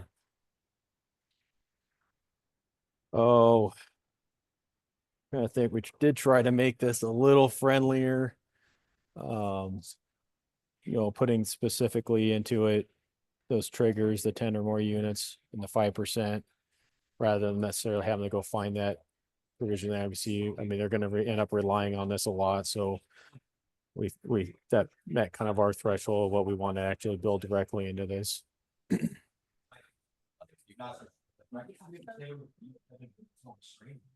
Interior environments, pretty standard, but your ventilation is going to be following the International Mechanical Code. As we know, we got lots of areas in our state where radon resistant construction is required. Sound transmission is one of those. Again, you're not going to find that requirement in the IRC, but in the IBC, limiting sound transfer from unit to unit is critical for the well-being of the tenants. Energy efficiency. An example, that depends on the layout. So we recognize that the residential provisions are going to apply on these when you're accessed directly from the exterior, as opposed to the commercial provisions applying when they're accessed from an interior corridor. So basically that's your scoping directly out of the energy code, just outlined in here. Excuse me, can I ask a question? Sure, go ahead. Yeah, sorry, I can't find where to raise the hand. Under the accessibility, when you're talking about that, where does ADUs fall? Do they count as one of the units for those thresholds? Accessory dwelling units? I can say I believe that when you're doing the count on how many on the site, like if you're talking like a detached ADU, that what the like within a intention of townhome, like if a 3-story townhome, level 1 is an ADU and level 2 and 3 are the townhouse. I believe these thresholds are all based on dwelling unit counts, and if someone else wants to jump in, kind of try to help answer that, but I believe that again, that it's referring to dwelling units. That's the language used in the IBC, and I think that that'd be consistent with what the federal rules look at. So when you're that would be an accessory dwelling unit, be a dwelling unit, and would be applied in that count when you're determining if it hits that threshold. Okay, thank you. And I'm just going to jump in and say, Kevin, if this, I'm also going to suggest that, again, because there's a whole lot of work that has gone into this, if you use this as a starting point and you wanted to make a code change proposal that modified that in some way, you know, all you would do is what you are modifying is this multiplex housing proposal number 001, and then you would make a change. So if there are changes to this or clarifications to this, I think that's a very reasonable thing to path forward for us as a group. So. And I guess it kind of brings me in another thing that, you know, some of the nuances is, you know, we included this exception that recognized that, you know, the number of type A or B units is permitted to be reduced. This section, I mean, you have to kind of go there and look at it and understand that, you know, if you have a multi-story building and you have different entrances coming in and the slope of the site plays a factor, or if you have, for instance, you know, if you're this ADU unit you're referring to, if that individually is multi-story and it doesn't have an elevator service, that's where you'd find limitations that would say, okay, you don't necessarily have to make that a type A or type B. But that all is, again, it's in alignment with the Fair Housing Act. But if we just, it's the best way to address it is to go there and read how that applies, to make sure that, you know, we're not accidentally writing in a way that, again, sends someone on a bad path where they're not meeting accessibility requirements. So, is there any other thoughts on that before I shoot back down where I left off? Okay. All right. So, yes, getting down to the end. So, a lot of these, as we got into, you know, the exterior wall, that's where you're going to deal with any of your exterior wall surfaces. I mean, it's just one of those things where you just kind of have to go to chapter 14 and find, you know, what type of material you're using, understand what your, you know, whether it's the barrier requirements are and all that. It's just a matter of kind of going there. It's not really a more complex, but in any way than what you find in the RC. But again, you're going to find a different variety of the provisions aren't quite the same. Same thing with roof assemblies. That's where you're going to find how you're going to roof the building. Structural design. This is another one of those that, you know, quite frankly, would have probably loved to have been able to find a way to rely more on the IRC in terms of what's prescriptive or not. But again, when you're talking about different arrangements of buildings, limitations on loading requirements, you're going to find different live load requirements for corridors than you will in the IBC than you would in you know, just a single family dwelling unit. So there's just reasons why we weren't able to try to do more there, and the best way to serve it was to point to chapter 16, which covers the structural provisions in the IBC. Also, special inspections. It's, you know, these buildings may not necessarily have a lot. Pretty commonly, I think foundations are still going to be looked at depending on your seismic design category. But otherwise, you know, it kind of depends on, you know, what type of particular types of construction techniques you're using, you know, for instance, anchored or epoxy anchors, you know, things like that need to have special inspections specifically for their uniqueness. So again, just have it direct to that chapter 17 as opposed to trying to even begin to outline what those would be. Once we got to the material sections, rather than have a million of these subsections, it's just easier to list out. So if somebody really wants to go look and see what those provisions are that apply to the different materials, then it at least gives them a reference on chapters so they know where to go. When it came to electrical, we recognized that, you know, it's covered through the WAC. And dealing with the NEC and the amendments there too. With mechanical systems, we know we have the model codes, but also the state adopts NFPA 54 and 58. So we just directly reference those. We utilize the Uniform Plumbing Code in Washington State for plumbing. And elevators, if they're going to have them, then it's again just pointed in chapter 30. So, special construction, we just, there's things that you're going to find in that chapter that just realistically weren't going to be applicable for these types of buildings, but you can kind of see, could they have a sign? Yes. Swimming pools, we know that those will curve. We also recognize that, if they're a public swimming pool, that that's the Department of Health that regulates that, so we give references to the WAC for that.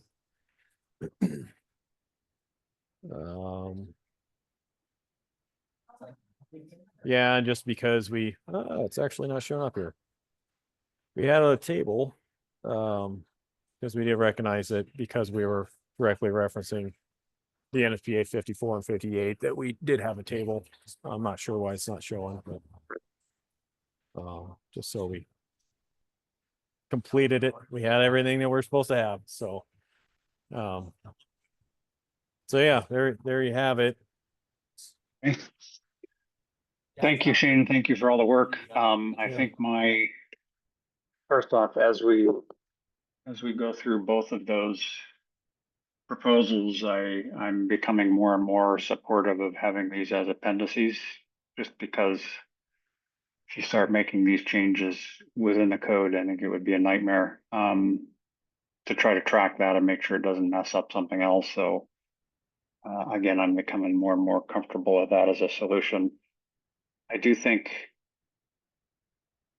this is just something that comes to my mind is we were again tasked. It's something I think we need to look at as we were tasked to make this easier for somebody that's to utilize the IRC, people that are used to the IRC. And I'm a little concerned that people will look at this and say, oh, it's just the IBC put into an appendix in the IRC. And I appreciate everything, and maybe that is the most efficient way, again, going back to the language, but I think I would like us to take a look at that as we go through this. Are there other people who have comments? If I do. I'm just struggling to find my hand. But... That's fine. Hey, there we go. I've raised my hand. Is it okay? Yes, David, go ahead.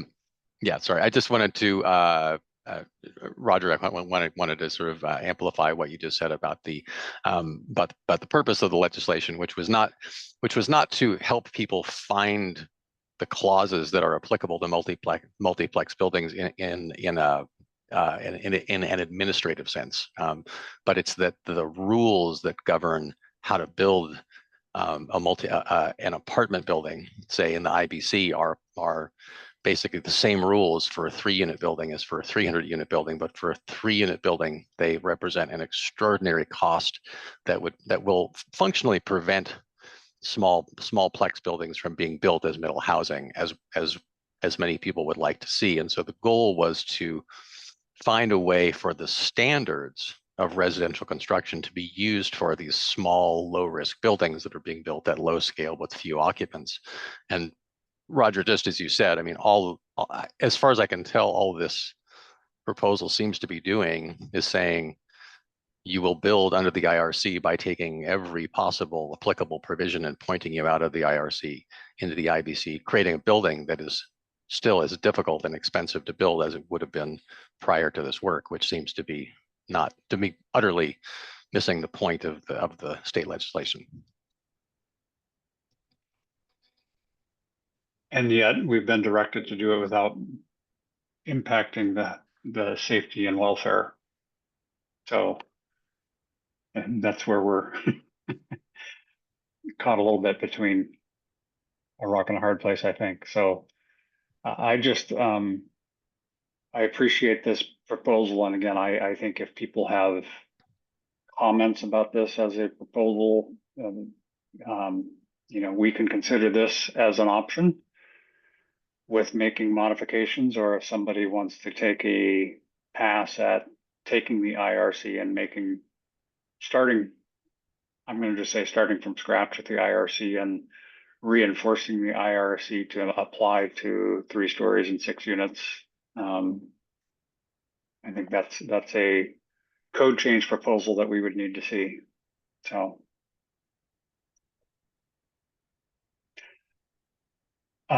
David, your hand is still up. Oh, sorry, I just raised it again. Just last comment. Okay, go I ahead. think the next proposal you're going to be looking at is sort of closer to the mark of what you just described, and kind of what I'm sort of getting at as well. Okay.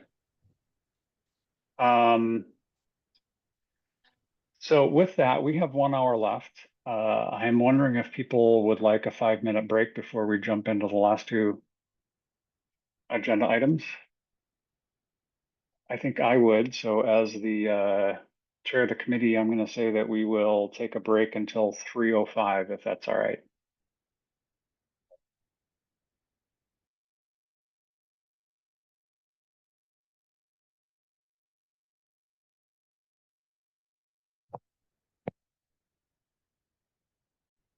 Sorry.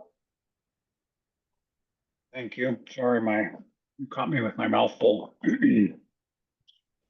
So I would, I guess I would like to stick with the agenda item 6 and do that next. I think that will be relatively quick. Again, meeting schedule.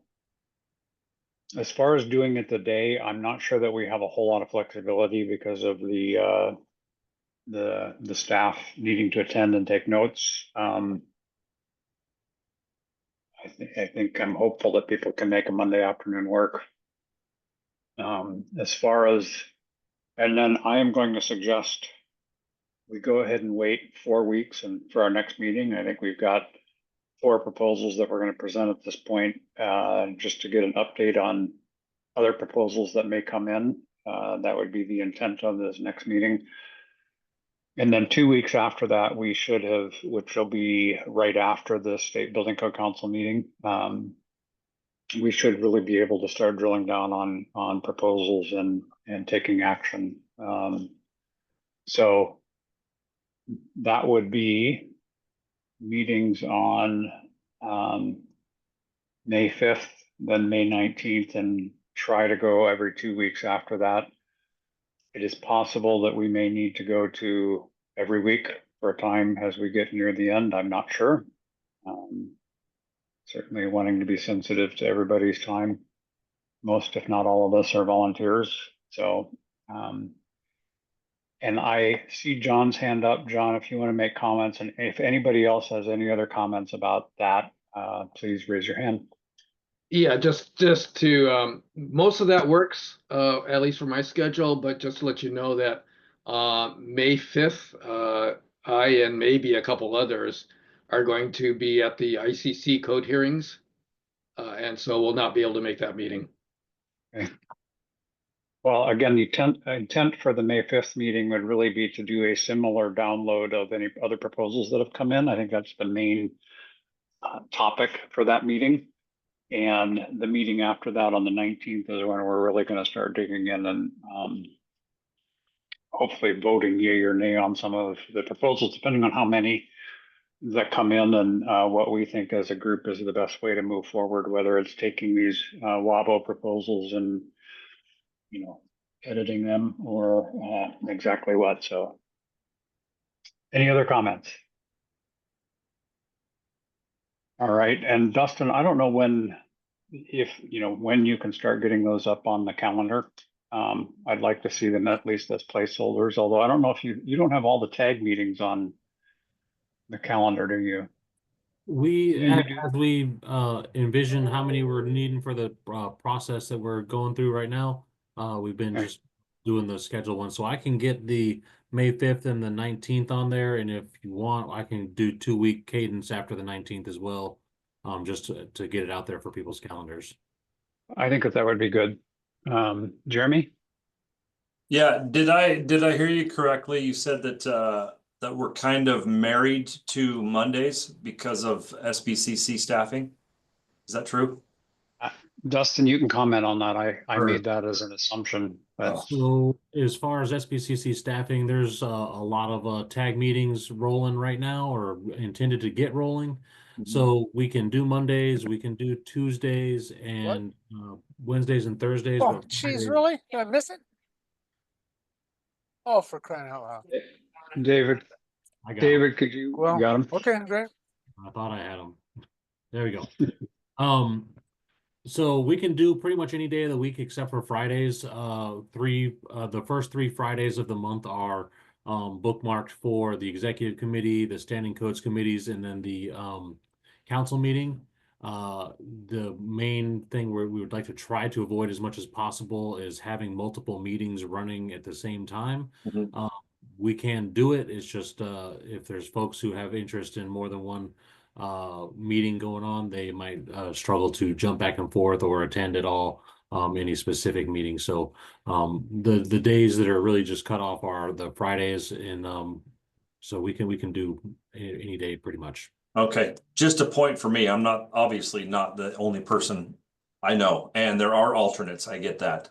When I get into summer, so I can make the Mondays work for April and May, but when I get into June, July, and August, as a building official, that's when I'm shortest staffed is Mondays and Fridays, right? And that's Wednesday, Thursday afternoons, can make me open. Just a conversation there. I know we have alternates just for this reason. So I'll just shut up and let everyone else talk, see how that works for me. Richard, do you want to go ahead? Thank you, Roger. Yeah, I was just gonna point out that similar to the same group of people, similar group of people who will be at the code hearings are also attend a Monday meeting from 1 to 4. It takes place every 2 weeks. It's our technical code development meeting. It's taking place today. So I think there are several of us on this call who would probably benefit from an alternate day if that's available and possible. John? Yeah, certainly. So if more days are available, that'd be great. Tuesdays and Thursdays would work much better than Mondays for me. If we can get people there, that'd be great.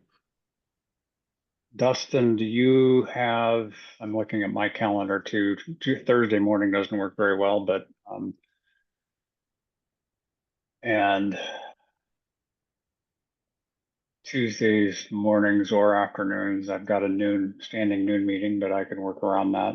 So do you have, what works okay for staff? So for me, I want to accommodate everybody else's schedule as much as possible. I can move things around. So Tuesday works for me, morning or afternoon. And same for Wednesday or Thursday. Except for Thursdays during legislative session, but the next meeting we're talking about won't impact that. So I'm pretty wide open. All right. I am going to make a suggestion, and to be honest, if we wanted to do this official, I'd ask for a motion to make them Tuesday afternoons. So moved. All right. Do I have a second? Second. All right. Richard seconded. I'm going to ask for any discussion. So I guess I'd ask anybody if it's like, hey, my Tuesday afternoons are booked solid, to speak up. And I'm David. Hi, David Lynham here. Yeah, Monday, about the only times I really have much spare time to give is Mondays and Fridays on this. The rest of the middle of the week is already really filled up. And I've been using Monday and Friday kind of as my my fill-in day, but because I am an alternate rather than a regular attendee, it's probably not as critical that I here for every minute of it, but particularly Wednesday afternoons would be really miserable for me. But I can make it work as best can if that's what we would decide to do, but this time kind of fit for me. But of course, there's sometimes yes, sometimes no. Yeah. Okay. Jeremy. Yeah, I don't know if we're married to Tuesdays afternoons or not. I've got a standing development meetings for the cities every Tuesday afternoon at 3 o'clock. It's been going on for years. That's our site plan code development stuff that we do for the city. But Wednesday, pretty much all day. Thursday, pretty much all day, morning or afternoon as well. I don't know what everyone else's conflicts are. I heard Dustin say that Wednesdays and Thursdays were good too, so I'm not sure. Yeah. All right, Dave. Yeah, it kind of sounds like there's some way that we can have council staff send out a survey, see what time works for everybody the most. Because we could be sitting here for a long time trying to figure out for each person what's best. Sure. That sounds like a reasonable assumption. So, John, I'm not the best at Robert's rules, but if you could maybe withdraw your motion and as a group. And Okay. yeah. Thank you. And then Dustin, if we can send out a yes, a survey, and we'll figure out what day. And I think it would just be day of the week, morning or afternoon and day of the week. And then I think the intent would be that first week of May and then every 2 weeks after that. So, okay. Thank you, Dave, for moving us along. With that, I'm going to go to other business, and I'm sorry, I wrote down who the other proposals Marcus. were. Marcus, yes. Marcus has submitted 2 proposals, and I want to be clear, Marcus. I thought that when I looked at one, are these both IRC, or are they one for IBC and one for IRC? They are both IRC. One is kind of more directly related to the second RCW that you touched on in terms of expanding multiplex into the IRC, and the second one is something that I think would be helpful that was in the legislation session currently, but did not make it to the next phase of things. So it's not a recommend, or it's not a mandated thing, but something to consider. Okay, well, why don't you go ahead and Dustin, I'll let you and Marcus coordinate which one you're bringing up. What is it, number 2 and number 3? Yep, those are the numbers. Marcus, you should be able to share screen and Okay. or I can share for you and drive, but it looks like you got it. Thing look okay for Yes, everyone sir. else, looks Which like. one is this one? So one. I decided to start with number 3, Okay. multiplex. So this is the one that it would be more related to the RCW that's mandated to be related there. And here, well, my name is Marcus Johnson. I'm an urban planner I'm an urban planner that works on housing policy, housing code, land use, of that nature. And this was kind of a proposal thinking about related to HB 2071.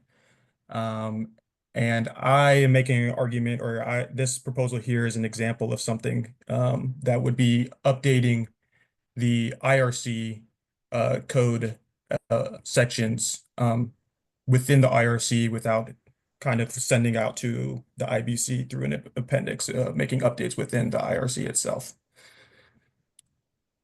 Let me jump to some background like everyone else did, and just kind of briefly touch on this. So all of this is in the context of several housing bills that the legislature has been working on since 2023, which you have HB 1110, which is middle housing, and basically making jurisdictions have to allow for certain middle housing types.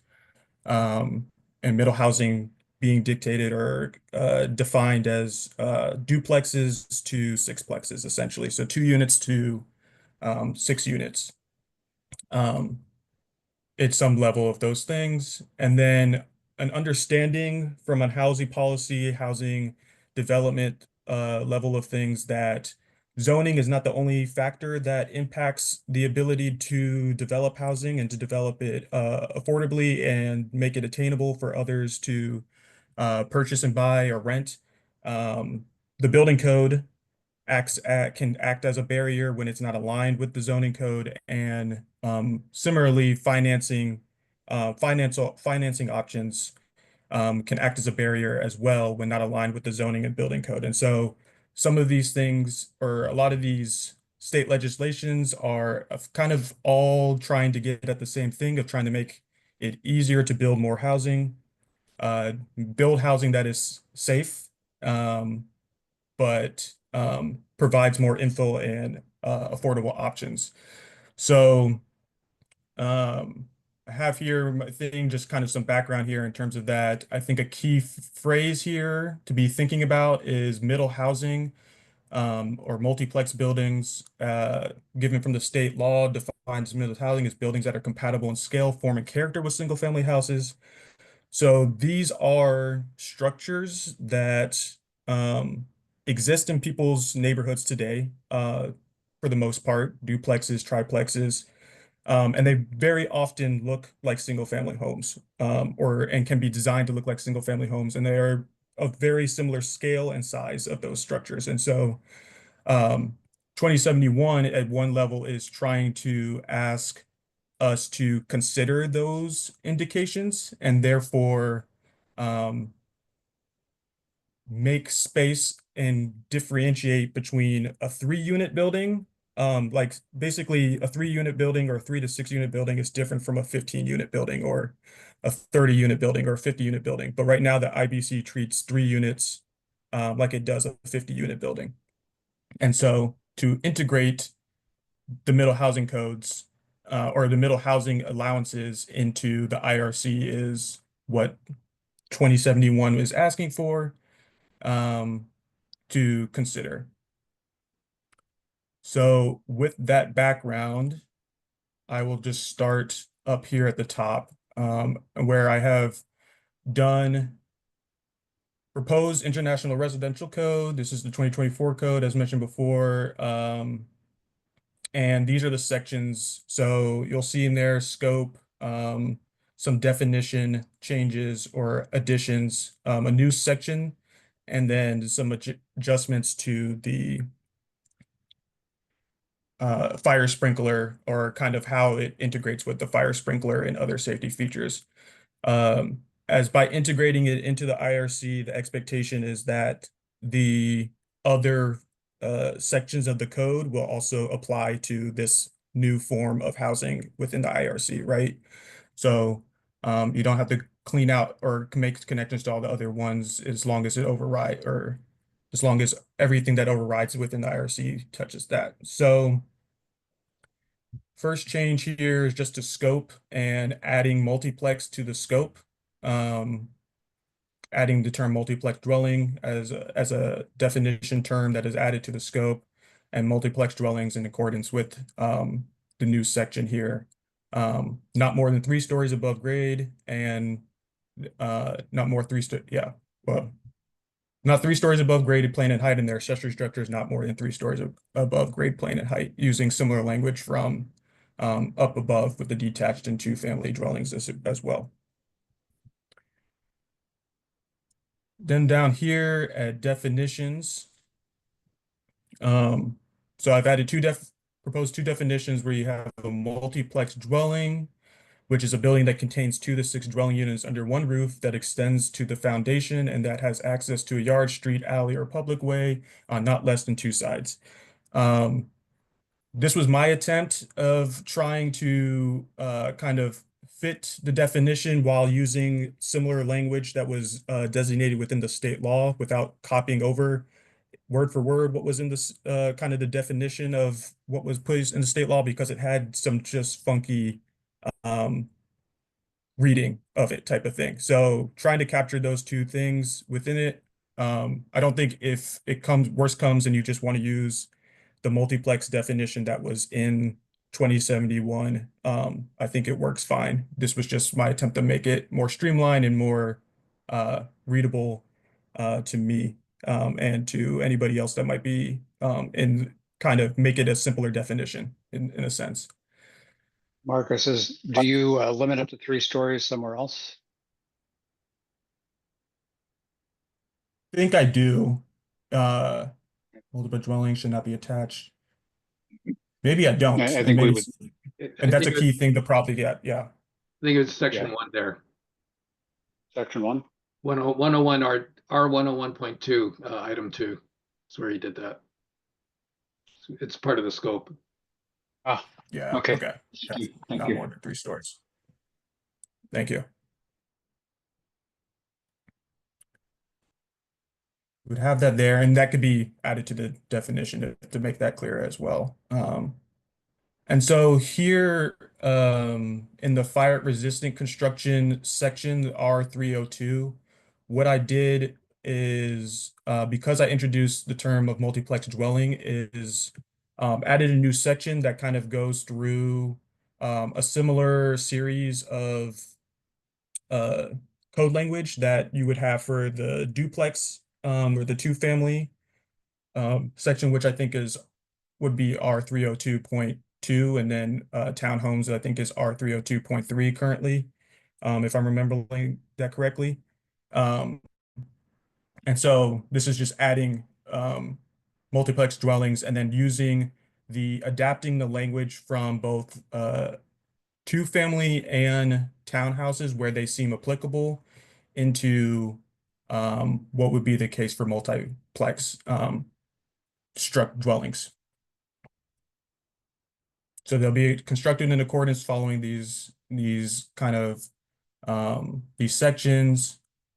I do have an exception here. So currently, mostly this is thinking about this in terms of a detached multiplex dwelling that is standalone that has setbacks in between different structures. I do have an exception here that says multiplex dwellings shall be permitted to attach to other multiplex dwellings and townhouses when the multiplex dwelling has no more than 4 dwelling units.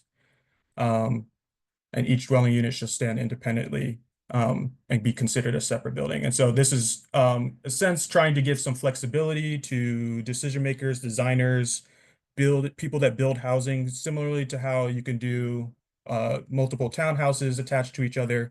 If you do, let's say, I don't know, a stacked flat of 2 units or a stacked flat of 3 units, so a triple decker that you might be familiar if you've ever been to the Northeast. More popular over there, but a triple decker, for example, triplex, where each unit is stacked on top of each other, falls into the category of multiplex dwelling and is only 3 units in that building. And therefore, to get to your 6 units that you might be allowed by the zoning code, maybe you do 2 attached triplexes. So you have 2 stairwells individually for each structure that are attached to each other as 2 separate buildings. That still get you the 6 units that allows you by the zoning code, but you're following a different design strategy or building construction strategy. So it gives some flexibility so you're not always having to choose to do 6 units if you're in a 6-unit zone, a 6-unit building if you're in a 6-unit zone.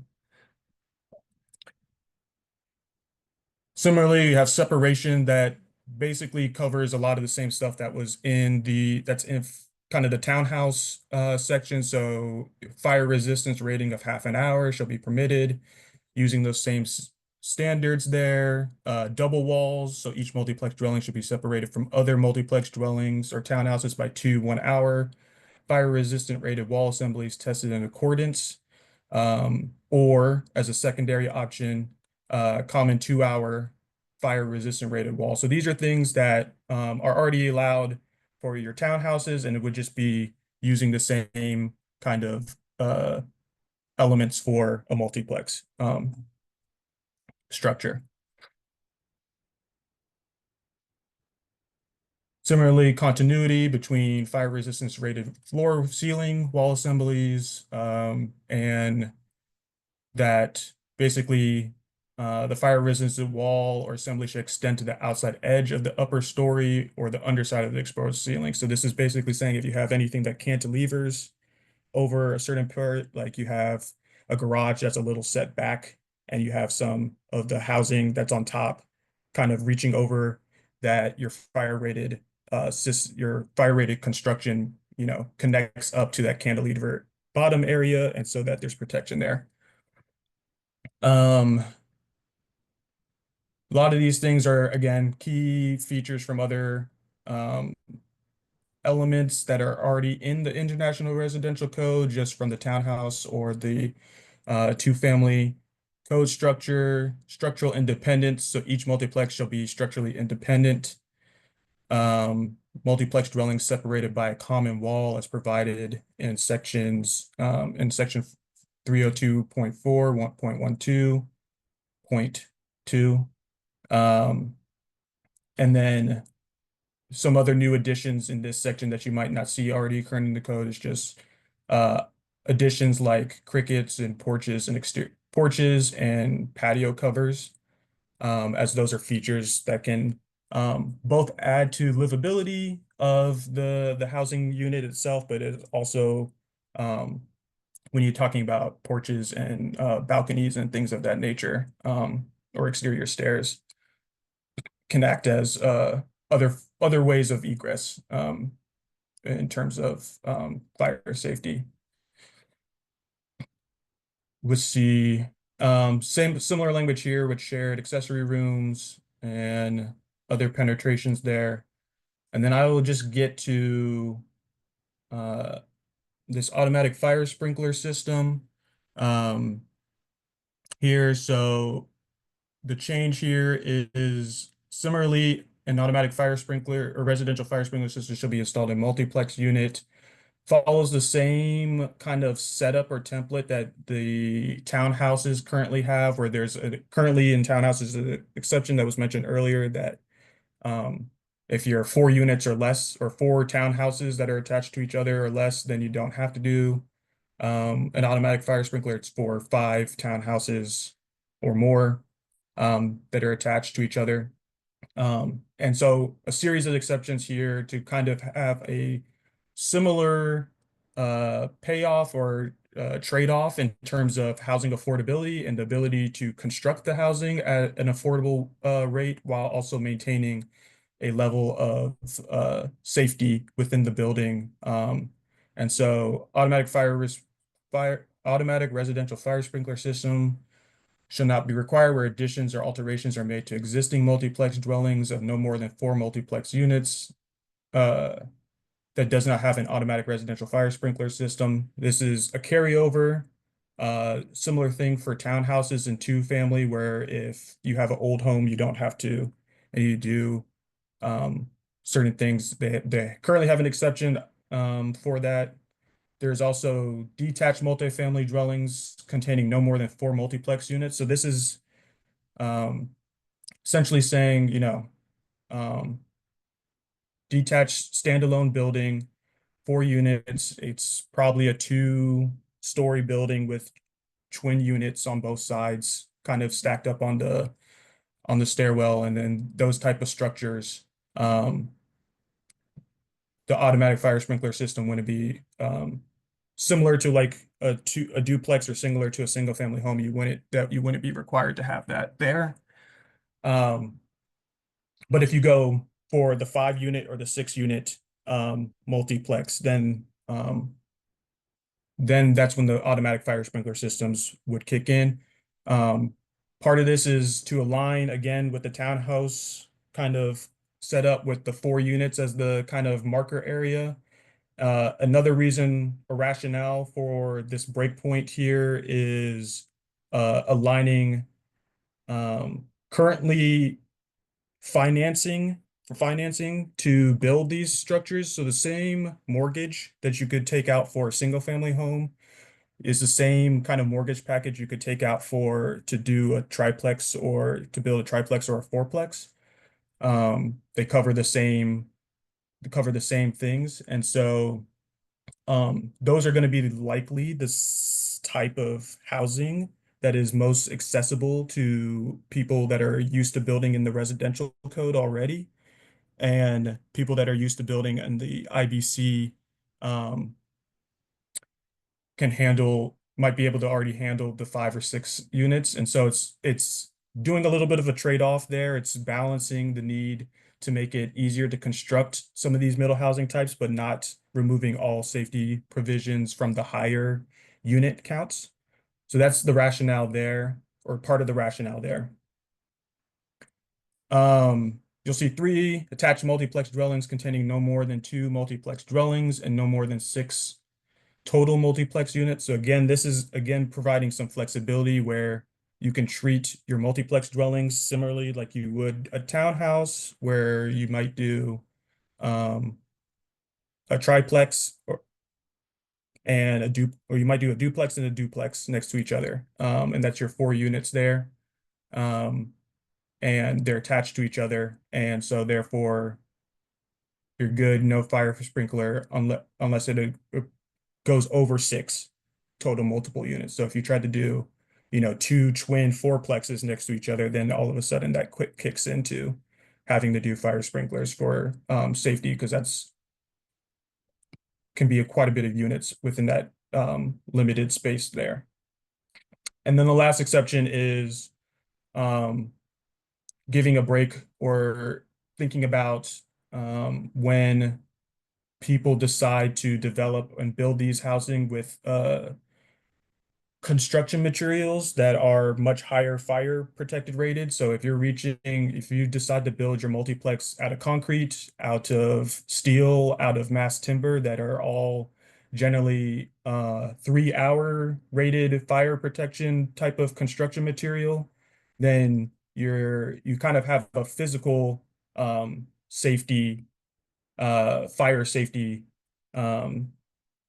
tool there. And because sprinklers can be very expensive, especially when you're doing it for multiple units, allowing kind of the allowance to not have to do mechanical fire suppression because you've done it through your construction materials. Let me pause there before I get to anything else, if anybody has anything. I have a question and a comment. I guess I was going to comment. I see that you did provide economic impact, which I think is great. I'm going to ask that we skip over that for now. I think anybody has access to this and they can look at it for sure. I want to make sure we have time for the other proposal, and I also want to be sensitive to the time to be done by 4. My comment, you had asked about the numbering. I will admit that I have raised this question in the past and I get egg on my face, but when I look at R302.4 in the 24 IRC, that's already taken as the dwelling unit rated penetrations. You had said R302.3 is, so the numbering system would be a question for me. The technical aspects, I actually looks to me like it'd be R302.16, but I think we need to look at that. I don't want to mess up the whole numbering system, so something to look at. And with that, I will open to any other folks that have questions about it. Jeremy? Yeah, thank you. I would just make a comment that I appreciate, Marcus, how you tied in the middle housing, the definition and the intent of that, into talking about compatible in scale, form, and character to single family homes. And I noticed that you crafted this whole thing under that understanding that you seem to understand that that was the intent of what you want to do, is have everything be compatible in scale, form, and character. And as you went through this, I saw a lot of tweaking of the townhouse provisions, to make it a little more safe. And while I understand that, and I think there'll be a lot of builders that build that way, I live in a college town where I've got a lot of builders that are going to take this and say, all right, If I only do 4 dwelling units, I can do 4 18-bedroom fourplexes, and I can build a 45 or 80,000 square foot non-sprinklered building. And I'm not making this up just for spite. I've actually had to defend my stance on how big is a single family home. I had a gentleman propose a 48-bedroom single family home that looked like awful like a fraternity in a Pac-12 house in this town. So I'm not doing it to be facetious. I'm just opening the conversation that while I do understand, you know, a lot of residential builders are going to say, this is great. We can build 3 units or 4 units and we can do it it's just real similar to townhouses. Some jurisdictions are going to be trying to use this codified section to try and resist very unsafe construction. And I wonder how we can make the two mash together. Just a conversation. Jeremy, Richard? Thanks, Roger. Marcus, I notice there's no reference to accessibility requirements here. Is it your intent to just rely upon the existing requirements for R320? Yes, that's correct.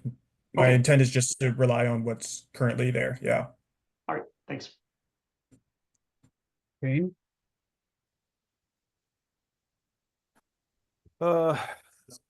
Did you say Shane? Making Yes. sure. Okay. Yeah. I just yeah, anyway, I think it is a, you know, kind of an example of what it might look like to start putting some language into the actual body of the code to try to capture these types of buildings. I did want to run through, you know, because just really important as you're trying to address the actual legislation, and again, which would, you know, assure the public health and safety, and the life safety systems and accessibility requirements are all kind of consistent with what's in the building code. That there's a handful of things that this would fall short of, in addition to just kind of needing the additional work. Sprinkler systems. One thing I want to make sure I point out is that, you know, there's, like, for instance, that exception that's referring to different types of construction is that type of construction is not fire resistance. You build a building out of steel and it might be the worst performing building you're ever going to have because of the expansion during the fire conditions. And the reality is fire hazard due to contents of the building is really the biggest issue when you're talking about protecting the individuals in the dwelling unit. So, you know, something like that really shouldn't be, yeah, I would not, wouldn't include that. But another thing to recognize is that the NFPA 13D system is not allowed for anything other than 1 or 2 family dwelling units. So just the scope of the NFPA standard itself doesn't even address that. And so to even begin to use that as the reference standard would take additional amendments to that standard in order to develop equivalency. There was a comment about financing. I have personal experience. I built a fourplex. It's not the same mechanism. It's a commercial loan. It's not a standard mortgage. So that's not available the second that you go beyond a single family home in your building. There need to be something included in regard to egress, again, trying to align with what's in the IBC, but there's just, you know, there's nothing, I don't know if it was intentional or not, but there's various layouts that you're going to need specific requirements in how you handle egress, and especially whether or not you're going to have stair enclosures, what you're going to do for corridors that would need to be built into it. As structured with the fire resistance on the with a 1 hour separation between them, and that basically what is being created is arrangements that would actually be less safe than the townhouse provisions in the IRC as is. So if there was some type of consideration in order to try to rely on fire resistant separations, that those would have to be more robust. And then also just something I didn't mention before, but that needs to be thought about is, you know, in terms of complexity in building these buildings, one thing that this is not going to do is not going to override state law regarding design professionals. And the second that you're doing anything above 4 units, it's going to require an architect, and those architects are they're good at what they do and they're, capable of handling IBC provisions. So that's not to say that you can't take this route and try to build some directly in the RC, but just keep in mind that you're not going to be overriding that law in doing this. So it's not necessarily that just anybody's going to pick up the book and be able to build without, or design it without meeting those licensing requirements. Thanks. Thanks, Shane. David?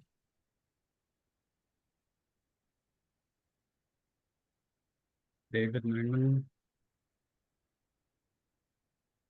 Looks like you're frozen. Looked like he froze. John, why don't you go ahead? We'll get to David if we can.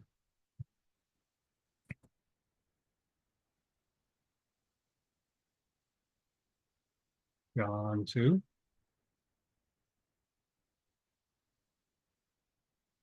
Well, Marcus, you and I are on yet.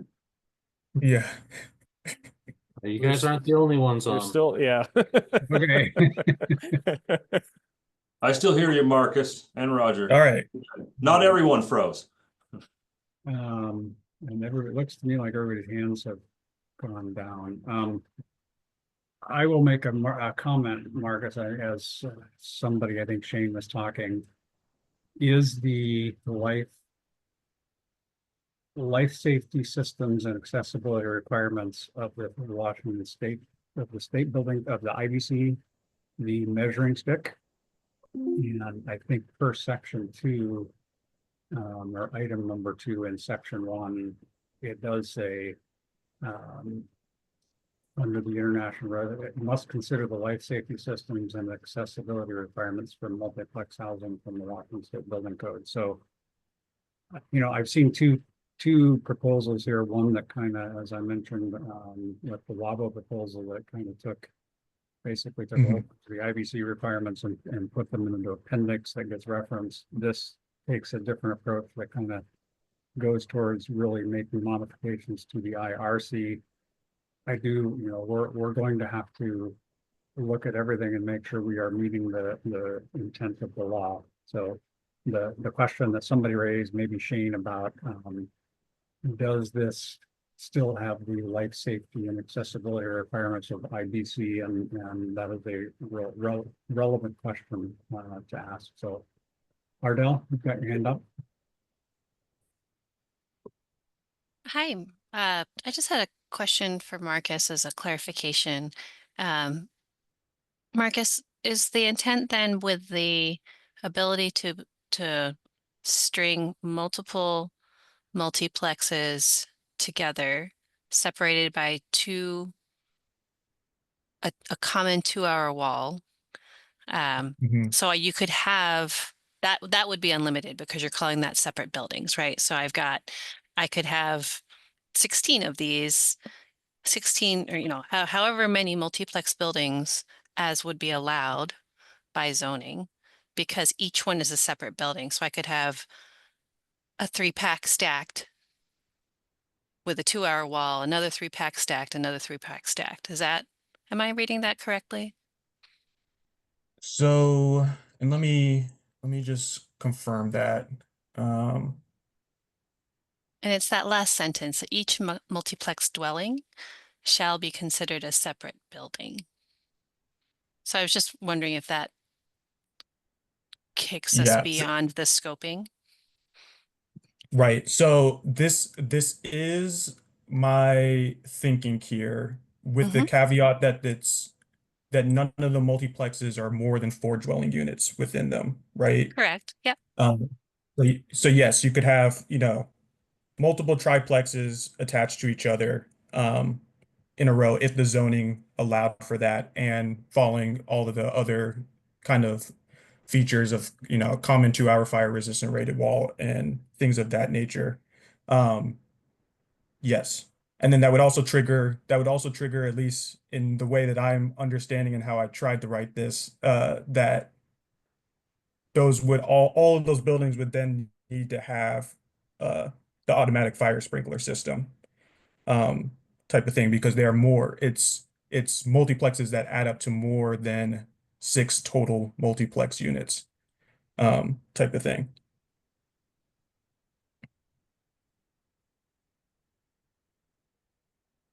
So if Okay, you did I think four that, triplexes yeah, in a row, I that's think 12 that units total. language might You need to could get do that underneath. You could tweaked do by that that. attached to each other. Yeah, okay. I think I understand your intent. I don't think that that exception gets you there in this item 3, No. because of the way you've described septic buildings and separate. It's hard because you've equated dwelling, multiplex dwelling with a full building. Yeah. And that I think gets, and then 6 units.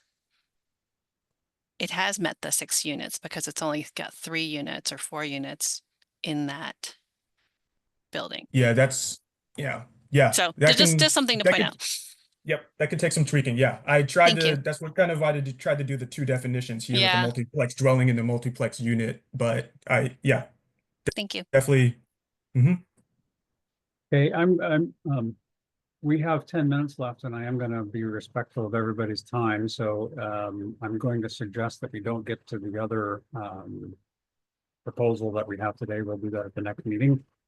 And I will try to get through the comments if people can limit their time to a couple minutes. So Richard, go ahead. Yeah, Roger, just to follow up with what you were pointing out about the life safety systems and accessibility requirements. I'm glad you brought that up because that was mentioned by a colleague, and I think it was important to mention to that.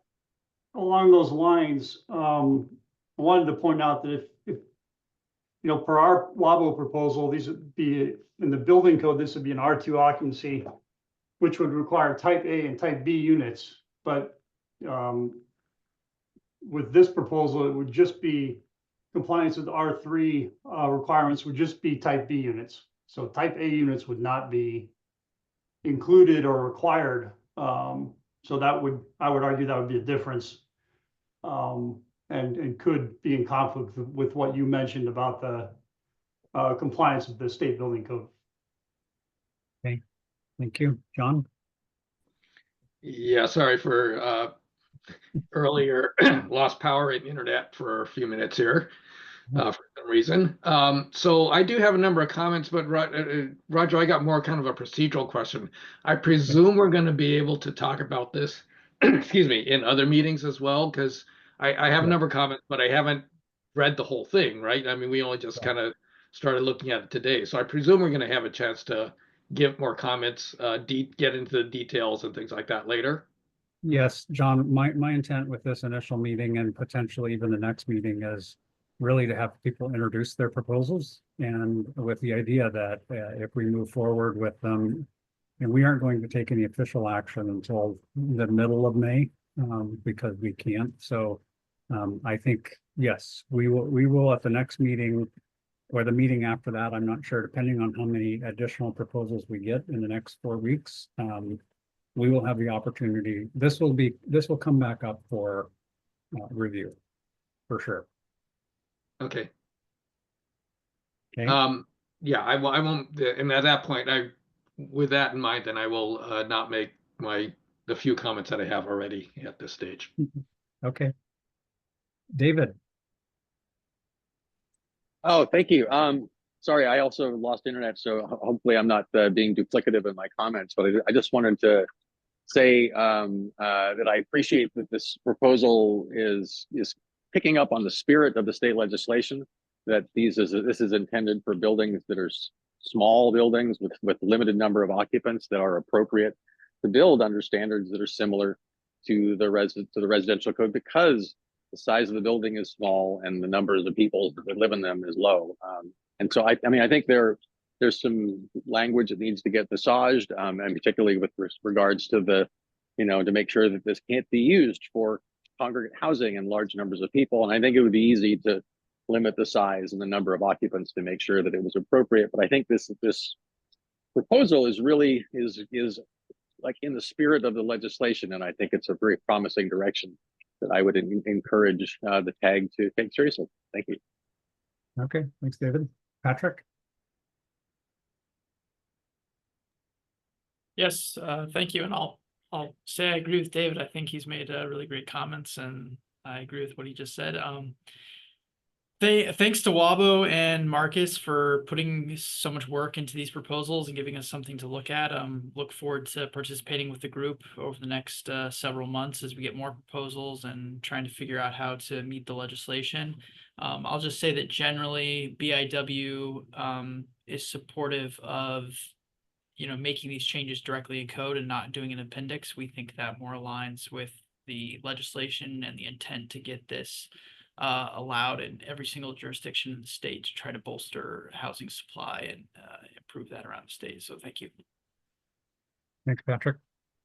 David Kinley? Yeah, Sorry, apologies I don't have if my reading I'm glasses on. yeah, no worries. Apologies if I missed this earlier. Is this document, these proposals available in Word format somewhere that we can access them? I think the answer is yes, Dustin. Currently, they are not, but as we pointed out on the single exit multiplex tag page is where we're going to be putting documents. So since we're talking about using these kind of as jumping off points, I'll be posting the Word documents there. But anytime we post documents for the meeting, they'll be posted in PDF format. So tag page. I'll shoot out an email to everybody with the links and attachments, and then point to that web page as well. Perfect. Thank you so much. I will speak for Dustin as well. If you have, if you would like one of these in Word, reach out to Dustin. He can get it. If you can't get a hold of it, because that's the hope and the intent. David, your hand is still up. I think, did you just not put it down? David Nyman. Oh, sorry. I'll take it down. Okay. Any other comments? Marcus, I agree. I thank you for all the time that you put into that. I think as a tag, we have a task before us. Patrick's comment about an appendix. The only challenge I have with the appendix is I think that it should be something that is, I think the legislation is something that directs us. It should be available throughout the state, not as an appendix, but as a code language. At least that's my interpretation. However, could it be an appendix and we put it in the R3 or in the IRC that says you have to do it? I don't know. That's a legal code question that I'm probably not able to answer. And with 4 minutes left, Micah raises his hand. I will call on Micah, and then I think we will probably call it a day. Micah, you want to comment? Thanks, Roger. I look forward to this as well. I would say that yes, an appendix is a viable option that is required. We have both required appendices and non-required appendices in the state. So that is one option, and that was the reason that proposal was submitted that way. Looking forward to the discussion. Thanks. Yeah, and I think, yeah, anyway, it sounds to me like it's something that we could do. But anyway, I appreciate everybody's time. I think we made a lot of progress. Again, the next meeting will be the first week of May. And we will, the intent, I'm not going to be here. I'm assuming Dan, our assistant chair, will be. I'll talk with him ahead of time. My assumption is it will be a similar meeting where we can go through at least the one other proposal that we have from Marcus that's been submitted, as well as any other proposals that come in between now and then. Certainly, if there are, proposed changes to this particular one, NP 8003, those could be, I'm process-wise, I'm not sure if you would maybe want to work with Marcus on add this section. I think that would be viable, and we could come up with a revision number 1 or revision number 2 as we move forward with it. So anyway, I will ask if there are any questions. We've got a couple minutes left. Ardell? Earlier, I think David Neiman brought up the second part of the middle housing around the unit size. And is the tag, if that is something that the tag is going to move forward with discussing, I don't know that there have been any proposals received to date. Does that mean the tag is still open to receiving them? Dustin, help me out. So Or for- do you want to just tell us next meeting whether you're actually going to be reviewing them or whether it's going to the full IBC tag? It was kind of my vision on that to take it to the full IBC tag. In previous meetings this year, we've talked about the ad hoc tag being specifically for the single exits and multiplex, and then we have the dwelling unit size work that needs to be done. That can be through our existing tags, and then there's the emergency shelter legislation we need to work on as well. That is also going to go to one of our existing tags. And that's the plan at the moment.